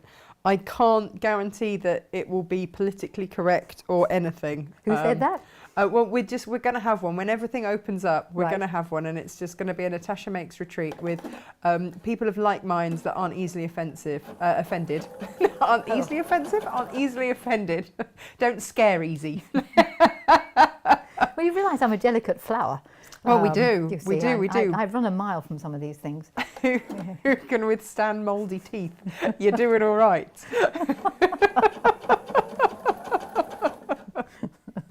Right, what I am doing now is she's not paying enough attention. I am. I am folding these little squares, and I've got 4 2.5 inch squares, and I'm folding them into a rectangle. Right. It's what is known as Somerset mitered or folded patch.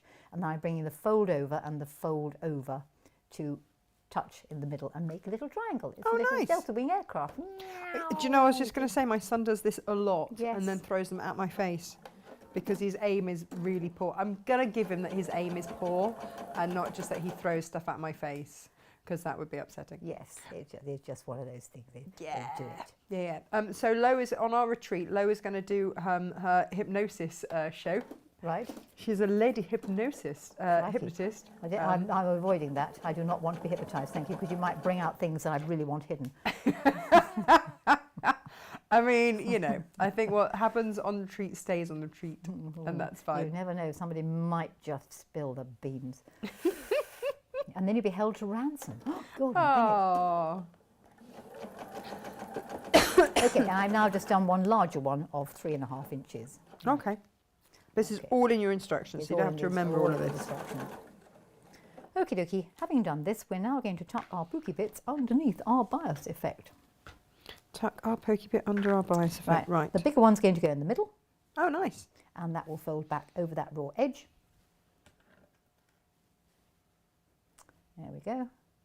And then the little ones get spread out either side. You don't have to have these pooky bits, but they just add a little bit of je ne sais quoi to it. I think I like that French bit. I've got a clue. I mean,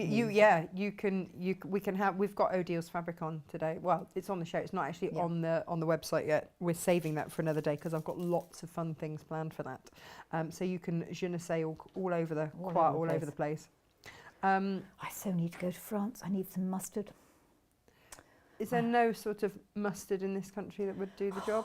You can buy a great big pot of Amora Dijon mustard for about €1.50 in a French supermarket. And how much does it cost you to get over there? Well, this doesn't come into the equation. And then you can buy it on one of those companies that begins with, it's got 7 letters in it. And half the jar is £5. Now, come on, that is absolute rip-off. Wow. So for a half jar, a 480 gram jar, it's £5. If you go to France, you can buy a 900 gram jar for €1 and a bit. Okay, I'm not going to worry about going along the edge there now because it's exactly the same stitch as I used to do around the centre of this little piece.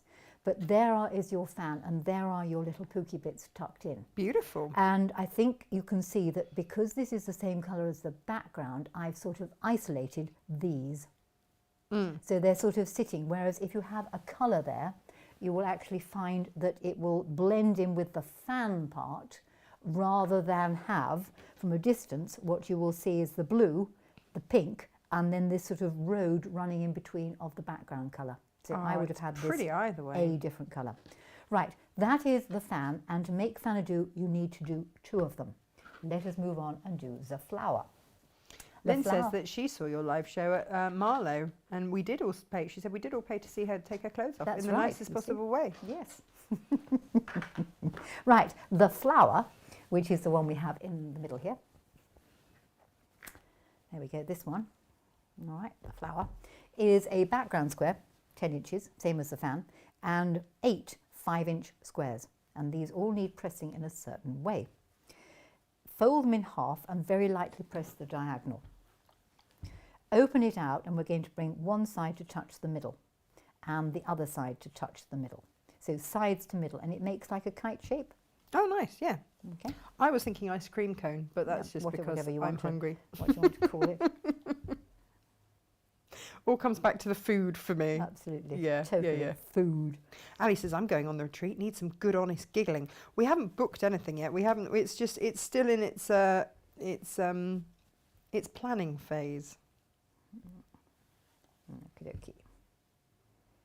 Yes, we do need to. So we had a retreat, Wendy Gardner and I, a sewing weekend about a fortnight ago, and you know, it was so lovely. We socially distanced and we all wore face masks, and I think there were 30 of us in the hotel, 3 different classes, and it was a total joy just to be back amongst people doing things again. And Wendy's a hoot as well. She's really good fun. Did she wear ridiculous heels all the way through? Yes. She always wears ridiculous heels. Yes. I remember her being so upset one show that I did with her because they made her take her shoes off and they gave her some musty old pair of sort of granny flat shoes from off Ideal World, and she nearly refused to go on. She was so upset because her shoes are part of who she is. Absolutely. She has zillions of shoes. I helped her move house and helped her move all these zillions of shoes. Yeah, because she's quite close to you, isn't she? She's really not far. Yes, not about sort of 3 or 4 minutes away. Yes, I'm a boot person. You see, I've got quite a lot of pairs of thigh boots.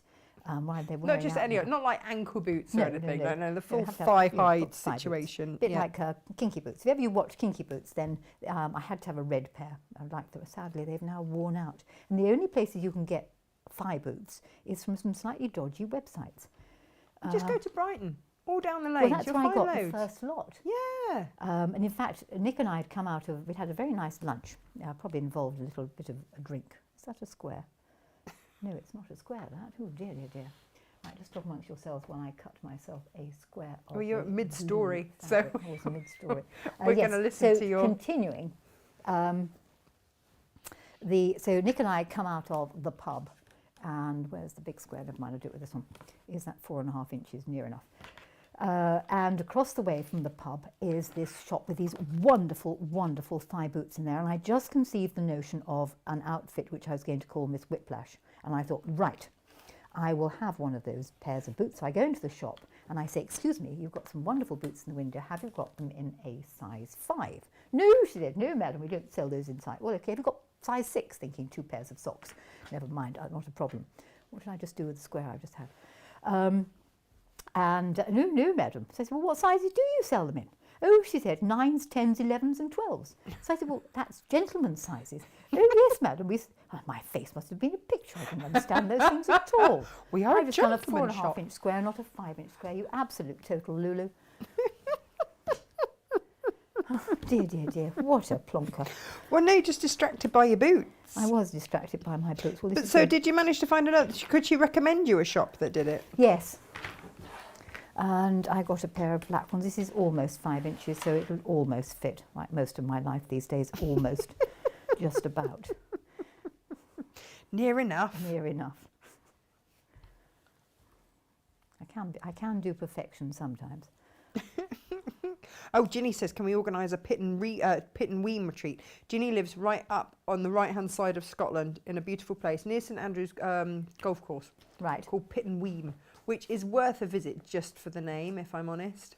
And it looks absolutely beautiful. She sent me the brochures for the fact that it's lovely. Now, isn't St Andrews, you can ask her, near Troon? I think Troon is near St Andrews. I went up to Troon and I was the entertainment for the West Coast Rural WIs. And there were 700 ladies there at this. 700? Yeah, 700 Did you WI strip ladies. in front of 700 women? I did the Miss Amazing. Whiplash outfit. And I got a standing ovation. Amazing. From all these WI ladies. They stood up and they gave me a standing ovation, which was quite amazing. Wait, Okay. Jenny, you're a breath of fresh air. You know, that's the thing. The idiot, more like. Background square, girls, boys, which I pressed in half and in half again. I'm going to place one of these shapes on the fold, and one to the south, one to the north, one to the west. I always have to think of the word we, west, east, because I can't tell my left from my right. Never eat shredded wheat or naughty elephants squirt water. That's how we learnt north, east, south, west. And still to this day, I have to naughty elephant squirt water to get it right. It's, you know, it's just one of those things. So I'm now filling in the gap. Well, those mnemonics actually were really rather useful. And Richard of York gave battle in vain, you know, for the colours of the rainbow. yeah. And those things that we learnt. Right, okay, so I've now covered that background square. beautiful. The problem is that the points in the middle actually have raw points, so they have to be covered up. And you'll find on the pattern page in the book there is a circle. And we're going to apply a circle in the middle there, Nice. which will cover up those points. And you can see on this one, you could have used a contrast fabric, etc., etc. Okay, so when it comes to the circle in the middle, if you could make the circle any size you like, but it will now need a piece of fabric, and I'm going to use the pink, and Natasha will want me to fussy cut it. Oh dear, oh dear. I'm not that fussy. You just hack away. I'm going to hack away. Lo wants to know, what alcohol is Pit and Weem? I think whiskey, I would imagine, up there. Oh yes, one of the nice malt whiskies. There are some lovely malt whiskies. Right. Now, alcohol has to be taken carefully. We do not encourage alcoholism.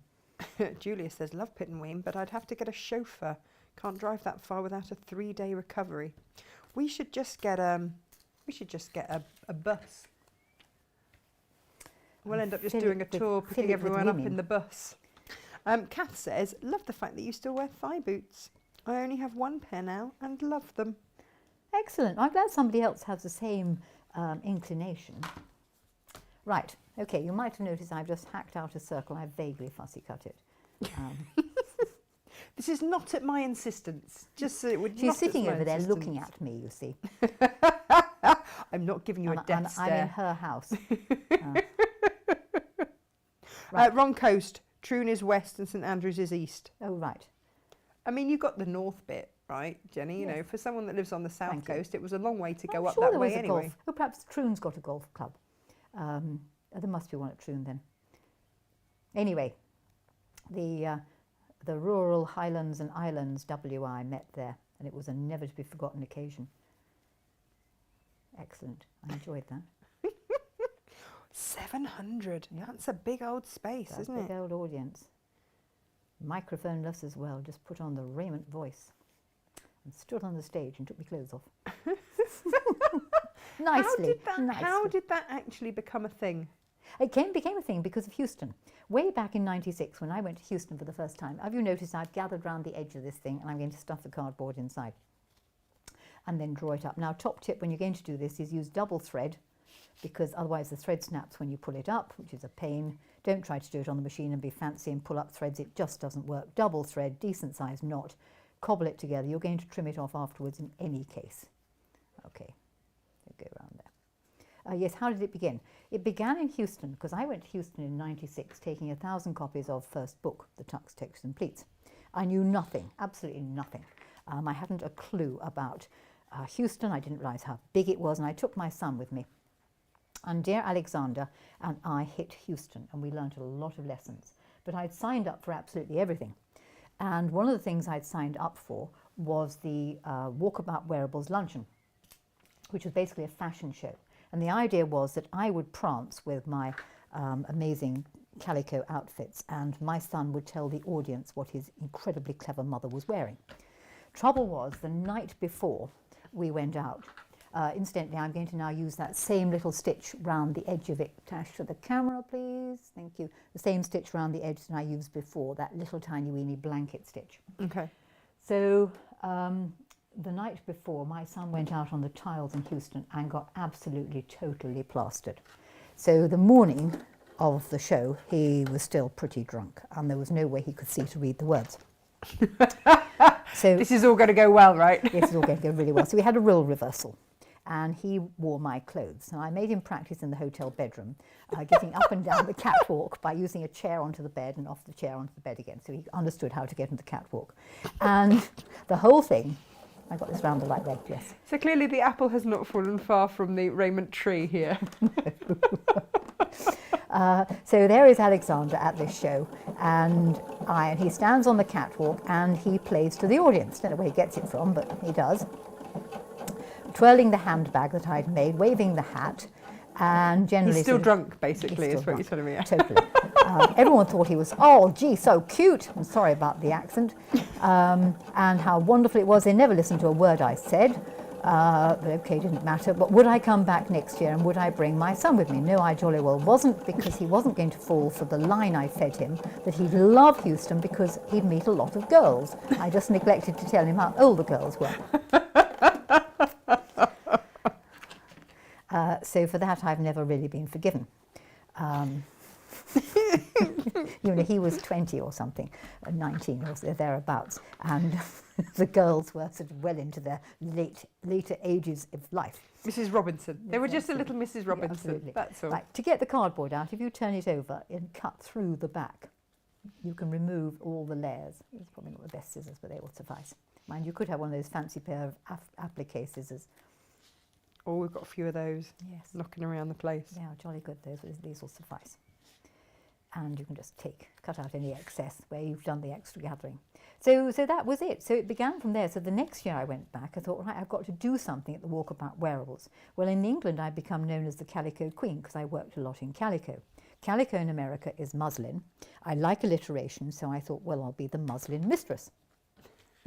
So I had this terribly tasteful outfit and a pair of muslin drawers, which I raised the skirt and exposed the drawers. And of course, everybody tittered, as they did ought to do. Okay, once you've got your design at this stage and you've taken the middle out, it will pay you to go round the edge with a long stitch just to anchor everything together. And we're actually going to go round the edge of the square. So to see the square more clearly, stitch, basically. Right. Chop off, turn it over, and do it from the back, please, and chop off those flaps sticking out. If you do it from the front, one's a bit apt to cut the wrong pieces. Yes, so that was the beginning of that. And then I had to think of more outfits. And then gradually, as time went on, we had a variety of different outfits, which ended up with the French maid. There was a swimming costume. Is that the one with the frilly hat? Yes, that I wear. I won't tell you what else it does because that spoils it. You have to pay for this. But Jenny, we're in lockdown. Can't do these things at the moment. Are you going to do this on our retreat? What? Because we now have two retreat options. There's Pit and Weem. Right. And there's also, obviously, we need to go. Do you remember I call it Hochanda. I'm sorry, it's years of whatever. That I had that fabric, and you went, "Ooh, that's really nice fabric." Which fabric did I say that about? It was Lisa Chandler's. We had a whole conversation about Australian fabrics. Yes, fabulous fabrics. Yes, fabulous fabric. Absolutely fantastic. Yes. She's watching, by the way. Oh, is she? Yes, she says you're feistier than she ever remembered. Thank you. It's all an act. I'm really a pussycat. And Cass, who works for her, wants to eat you. I think that's a compliment. Not just sort of like she's hungry, cannibal type thing. We'll go with compliments. I'm a bit tough and gristly, I can assure you. But yeah, so we also need to go to Australia, and Fiona has just pointed up that she can lease any size of aircraft, no problem. That's her area of expertise. Oh, so it looks like super. We're going to Australia. We're going to Australia via Pitt and Weem on our own aircraft. Even better. It's all working out. Well, a if we treat, need a right? pilot, the latest guy in my life, I think his airline flying license is still up to date, but he's a test pilot for helicopters. We could get there quickly then. Get there quicker. We could all go in a Chinook. Do you know what? By the time that we've got this, by the end of the show, we'll have this all sorted, won't we? This is fabulous. Susan is belly laughing. Yeah, lots of people not getting much done because they're laughing too much, basically, Jenny. That's how it's happening today. You're supposed to be watching and learning. I just made a right pig's ear of this, but never mind. Hang on, I'll come off. The wrong foot on. I'll come off the close-up. There you go. Nothing to see here, nothing to see here. This is why you don't use this particular foot, because it's loose. Go on then, show me, show us, show and tell. Also, the other thing is, okay, right, if you're doing a long stitch on quite a lot of machines, and I've been stitching around the edge, or trying to go around the edge a bit, do your long stitch, it will sometimes pucker. And I'm afraid a lot of Husqvarnas, a lot of Fafs actually do drag the thread. If this does, just snick the thread on one side. This is purely a holding operation. Right, once you've sewn round the outside edge and back to overhead camera. Oh, sorry, yep. Place. She's not paying attention over there. I'm multitasking, Jenny. Multitasking. We need to, this is the royal we, probably means me, to anchor these folds about 1/2 inch, 3/4 inch in from the edge, because these folds will now roll back to reveal the pretty colour I've got underneath. And this is how the petals of the flower actually work. Very nice. So I'm going to anchor these tucks about 3/4 inch in from the edge, and I'm going to do that by putting the right foot on. Which is, the right foot. That will suffice. That's a better foot. Oh yeah, Cass says it is a total compliment that she wants to eat you. She says you're adorable. Only on a good day. I can be pretty awful at times. But that's not today. No, today you're fabulous. It's a good day. It's Friday today. I'm quite good on Fridays. Right. Which day is the day to avoid? Wednesdays. Just so that we know. Wednesdays. Yes. But that's hump day. Yes. You see, Wednesdays. It's sort of good Monday, Tuesday, and then Wednesday. Oh God, it's Wednesday. I've got 2 more days to go. But surely you don't. I mean, surely you must be like me. You don't actually have a structured week, do you? No, I don't. Why have I got a sticker here? Do you know something? Talking about stickers, I'm incensed. I had my second jab and I did not get a sticker or a lollipop. Well, how rude. Was really incensed. They don't give lollipops when you go to the dentist anymore either. No, I know, which I think was dire. Okay, back to this one, please. Which one? This one. Machine one? Yes. Oh, wrong one. I had a choice and got it wrong. There we go. That's right, she's sitting there waving things around.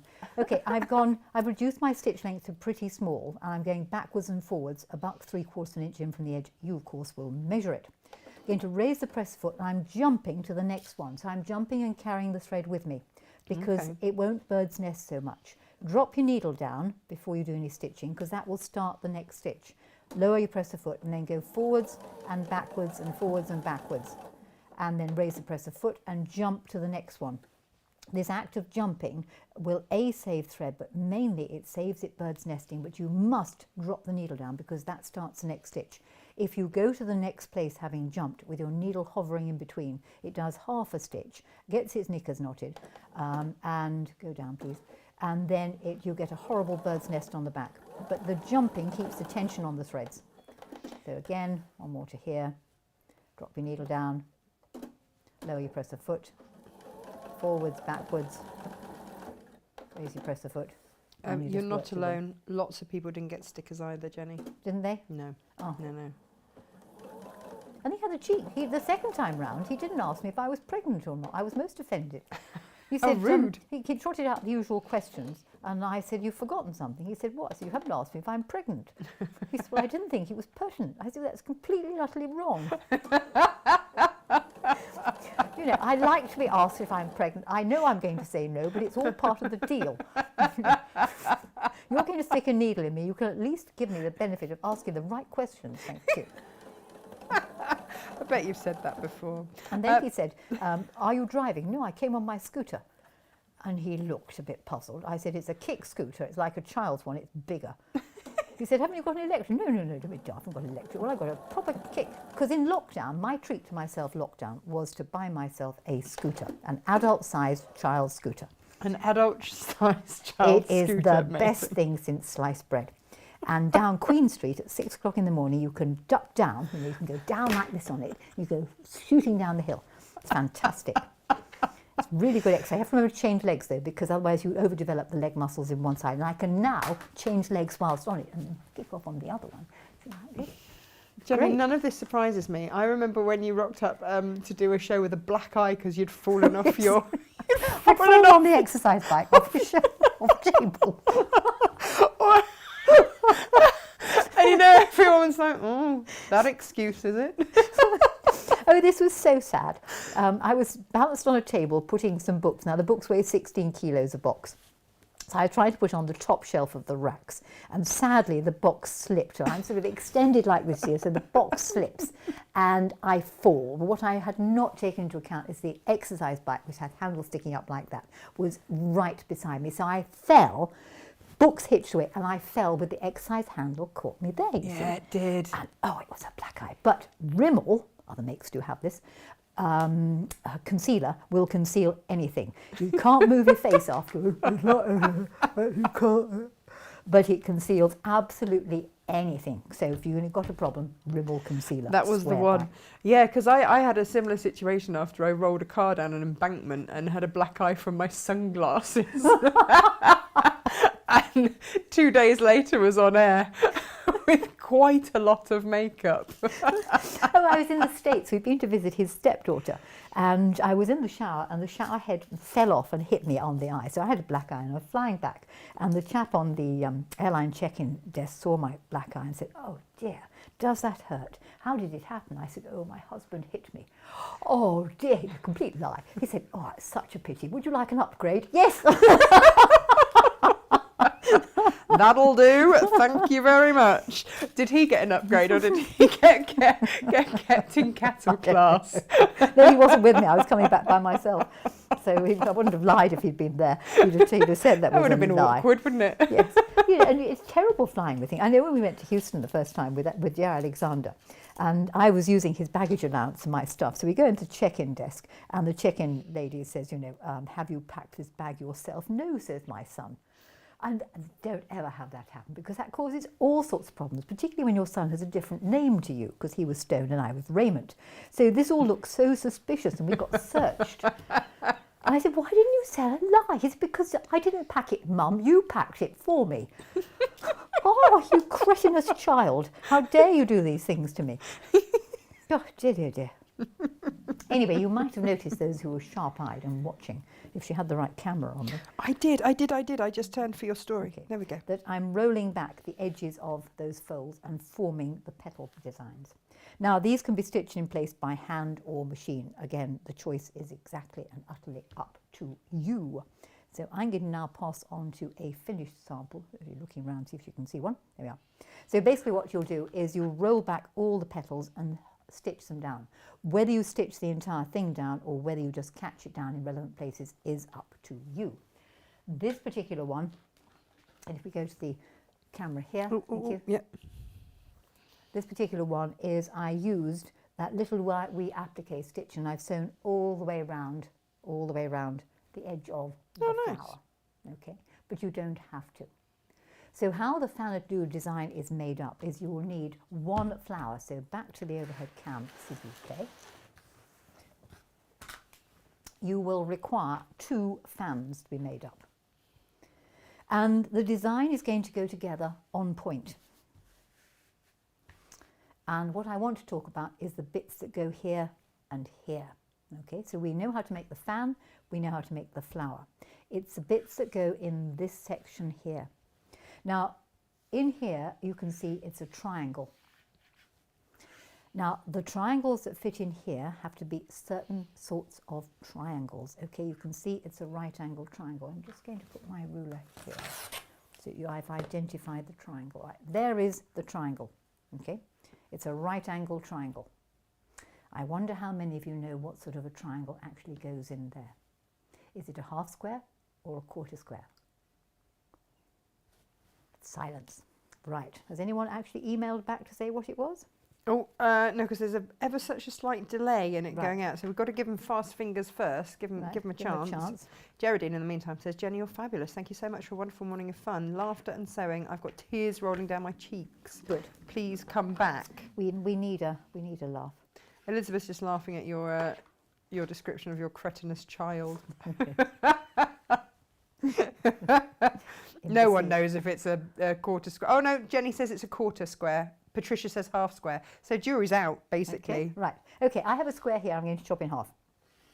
Right, that makes 2 half square triangles. Mm-hmm. Half square triangle has 2 sides on the straight and 1 side that's stretchy. Yep. Okay. A quarter square triangle, and I'm going to chop this one into a quarter square, okay, has 2 stretchy sides and 1 side on the straight. Right, when it comes to putting things on point, if I were to put a half square triangle in there, I am going to have a stretchy outside edge. Mm-hmm. You actually want to have, and I know it's very small, a quarter square in here, because that is going to give you a straight edge on the outside and 2 stretchy edges, which technically are wrong because they're going to a straight edge here, but it will benefit you because at least on the outside of your quilt you will have a straight, firm edge. And that is the difference between a quarter and a half square, is they actually behave in 2 different ways. So they look the same, they are exactly the same shape, they are right angle triangles. Half squares have 2 straight sides, 1 stretchy.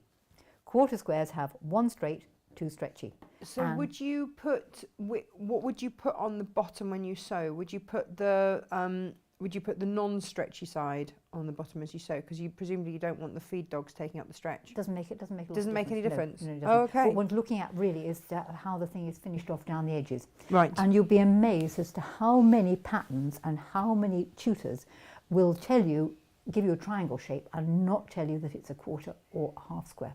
And if you haven't got the right one in the right place, you can have an absolute nightmare. Because if I put half squares in there, my edges of my quilt when I come to quilt it are just going to stretch.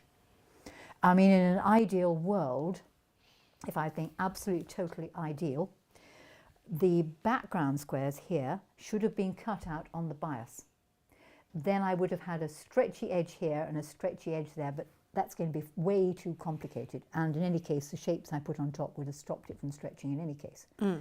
So it's one of these things that be aware that the 2 triangles are the same sorts of triangles, but you want to try and endeavour to, on any outer edge, if you're working with a triangle, is you want a straight edge on the outside edge. You do not want to have a stretchy one.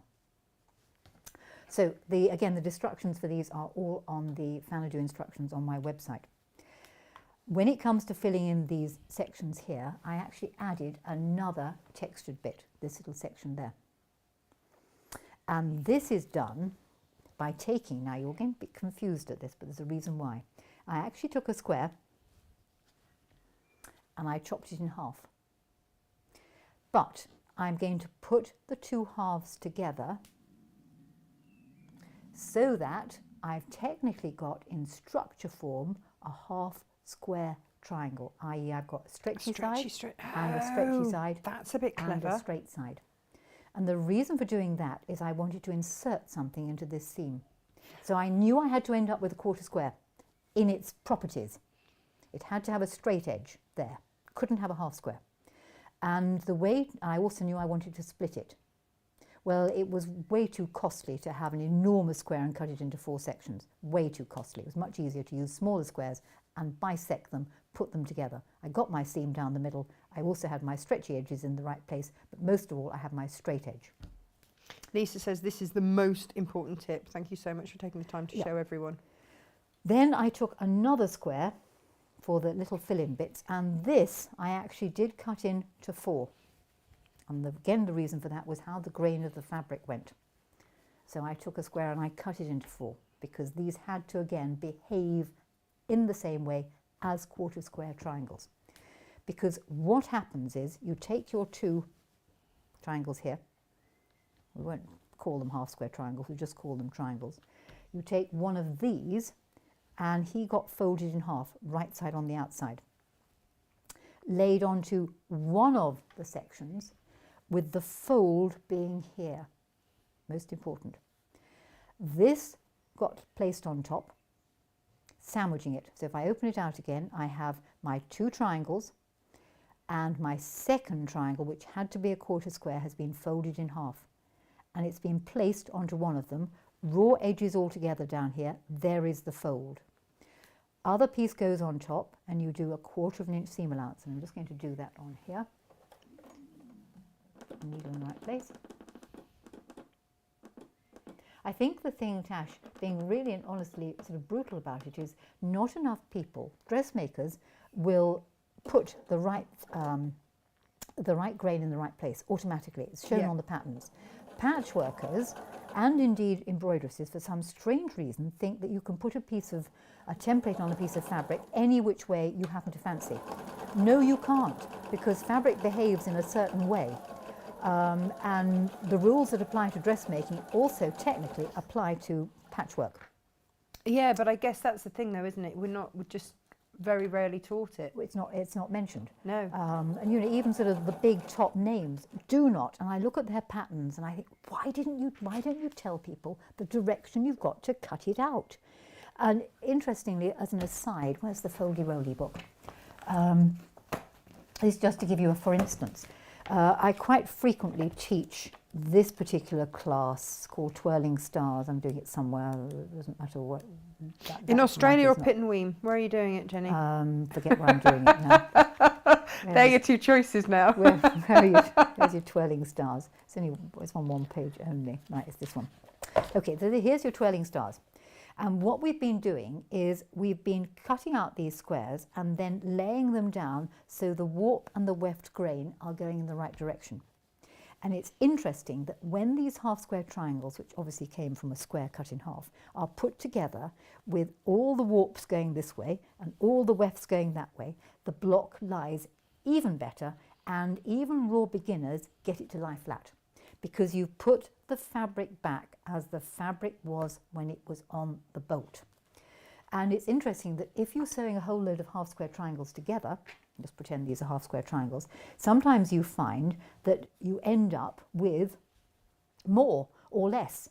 And that's because some of your half square triangles have got a warp grain here, and some of them have got a weft grain there, and some stretch more than the others. You know, there's nothing ideal. So that's why people just tell you, oh, just trim it back. Yes, because you see, if you they haven't told you warps, and then you've mixed warps and wefts together, the weft gives, the warp doesn't. Yeah. So some will stretch, some won't. Yeah. And it can grow more than you want it to, or it can shrink more than you want it to. I'd often wondered why. I'm an accurate cutter. Not always an accurate sewer on television programmes, but that's by the by. And I often wondered why it didn't quite fit. And I began to say, hang on, you're not applying the dressmaking rules. You should technically have, and you can't have it. It doesn't happen like that. It just doesn't happen in the world. But if you know what the problem is, you can at least adjust for it. Yes, adjust for it. Start spray it. Yes, yes, and not beat cardboard. yourself with wet nettles and think, oh God, I'm an awful sewer. It isn't. It's because the grains of the fabric are perhaps not going in harmony. And, you know. Is that a thing, the wet nettle thing? Yeah, terrible. It is awful, and particularly at the moment because they're huge. Having sewn my seam, let's put it back how it was, this shape lifts up, opens out and forms a square. And this particular square, amazingly, has a side that is on the bias and it will roll, as will that one. See, I'm a con merchant. I just spent ages trying to work things out. I'm going to do one more of those because then I can explain how it gets stitched together.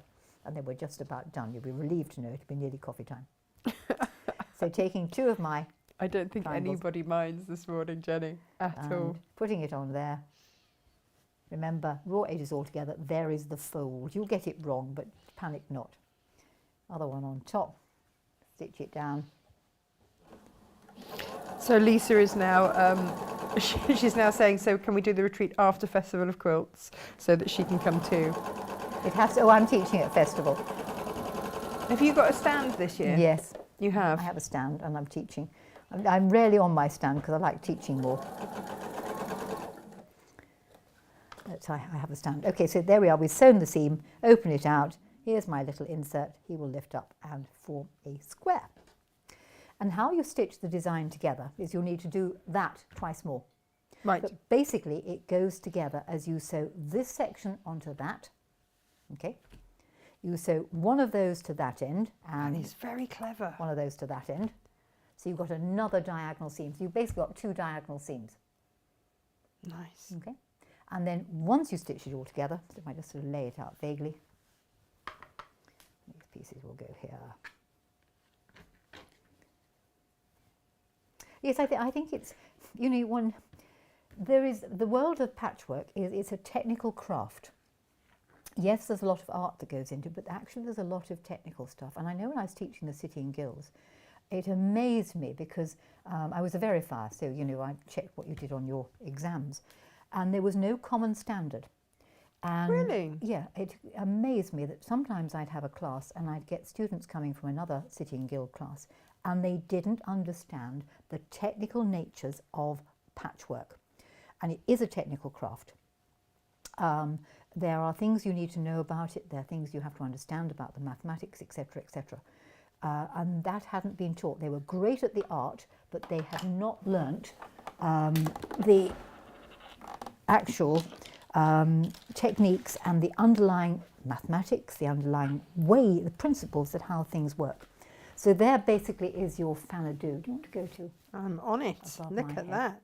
Okay, so I would sew this bit to that and that together to that one, that to that, and you're just doing. Oh yeah, because it's all on across the point. middle. Yeah. It's all on point. Yeah, perfect. When you've done that, it can get mounted onto its fluff wadding backing and quilted. The quilting can be very simple. I chose to wiggle over it because I quite like wiggling, and incidentally topped it with wiggling. You drink white wine for wiggling on light fabric and red wine for wiggling on dark fabric. If it's in between, rosé will probably suffice. That just relaxes the shoulders a bit. You could have, don't forget you'll be rolling these edges, you could have just literally outlined it round there. Mm-hmm. I did on this orange one, I outlined it, and then I would say, must have had a glass of something because I filled it in with a few wiggles. I just like wiggles. You could add some embellishment up the centre of the flowers. You could embellish the middly bit if you wanted to. You could just leave it totally plain. And then it goes onto its backing fabric and you just bind around it. And there you go. Oh, it looks fabulous. Fanadoo. I am a fan of the fanadoo. There you go. Wow, That's that is amazing. Thank you so much. And this is all in your book. It's all in. Tell us again which book it is. It's all in Fans and Fabrications. Fanadoo. We need to think of the name for your next book. Yes, we do. So that there can be titters in America when we go to America. Well, remember the landscapey thing that I'm going to do. So watch the tucks. Jenny, it's on YouTube, it's free. And you can watch how to make tucks. So if you didn't see it on this, have a look at that. What is your YouTube channel? Where do people find you? I just put I don't really know. I just go to it. It's a click on my website. It's under my name, Jenny Raymond. Jenny I.E. Raymond. That's the thing. Yeah. Okay. And if you put Jenny Raymond tucks and textures or just tucks in, make sure you spell it Tucks, because you might get something really strange otherwise. Not another of your. Oh, Gordon Bennett. Yes, one has to be careful when you say things. I mean, the totally tucked up band when you're getting tired. Incidentally, here is the totally tucked up band. Okay, this is a totally tucked up band, which you could wear as a, round choker. Wider it does is also in the Fans book, makes really elegant straps. But I have to say, yes, we have it narrow. You could do it in ribbon. You could have yards of it. You too can have a totally tucked up band if you try.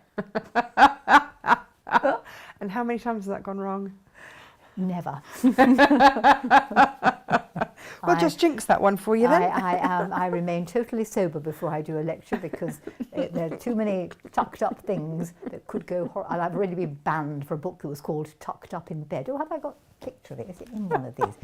This is the last funny thing I will share with you. Why were you banned for that? Oh, Scarborough Quilters Guild, some 30 odd years ago now.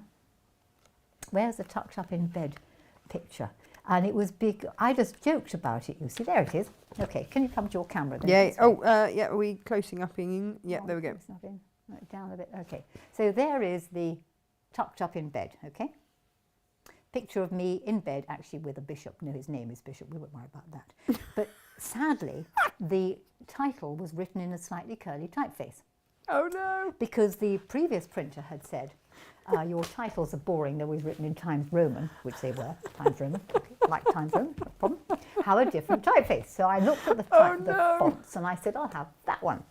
Not appreciating that if you have a title that's called Tucked Up in Bed, written with a slightly curly typeface, it could be misread. And indeed, there was a shop in Bath, great lady, a great shop in Bath, who, when I rang her up, said, why aren't you buying my third book? And she said, we don't like the title. I said, well, what's wrong with the title? She said, well, have you read it? Well, of course I've read it, I wrote it. She said, have you really read it? Oh, of course I've really read it, I really wrote it. She said, well, look at it again. I said, well, why? So she then explained that the T could be mistaken for something else. So I don't say what it could be mistaken for, but I just waved the book round at Scarborough and said, be a bit careful, never have a title tucked up in bed written in a slightly curly typeface because it could be misread. End of story. And that, for somebody, upset them so totally. I was banned from ever doing a lecture at Quilters Guild or a workshop ever again. But then Scotland got the job of having it last year, and sadly, I was allowed to go to Scotland because the Scottish quilters didn't mind, quite rightly. And then 700 of them. All 700. Then lockdown came in and the Scottish one never took place, so I had still yet to do it. But no, just one of those things. You know, you can't please everybody all the time. So that's it. So do I now quietly vanish behind the counter? Do I slide off? No. What we do is we say, Jenny, you've been fabulous. Thank you so much. And Fiona says, thank you so much. This is the one that's going to charter the airplane for us. Excellent. Thank you so much. One of the best mornings spent in all your companies. Going to need a lie down to recover. Cass says, yes, typography matters. We've all been there. But thank you, Jenny. Just thank you so much. It's been so much fun. Thank you. And we will give you a big wave goodbye. And thank you so much, and come back again soon. Oh, and guys, before we go, remember to use your 10 off 100 and check out all of the fabulous 100, right? new fabrics we have in terms of Liberty and Tilda. And I will see you Monday with Mr. John Cole Morgan. Absolutely, you're in for a treat there. Thank you so much. Bye-bye.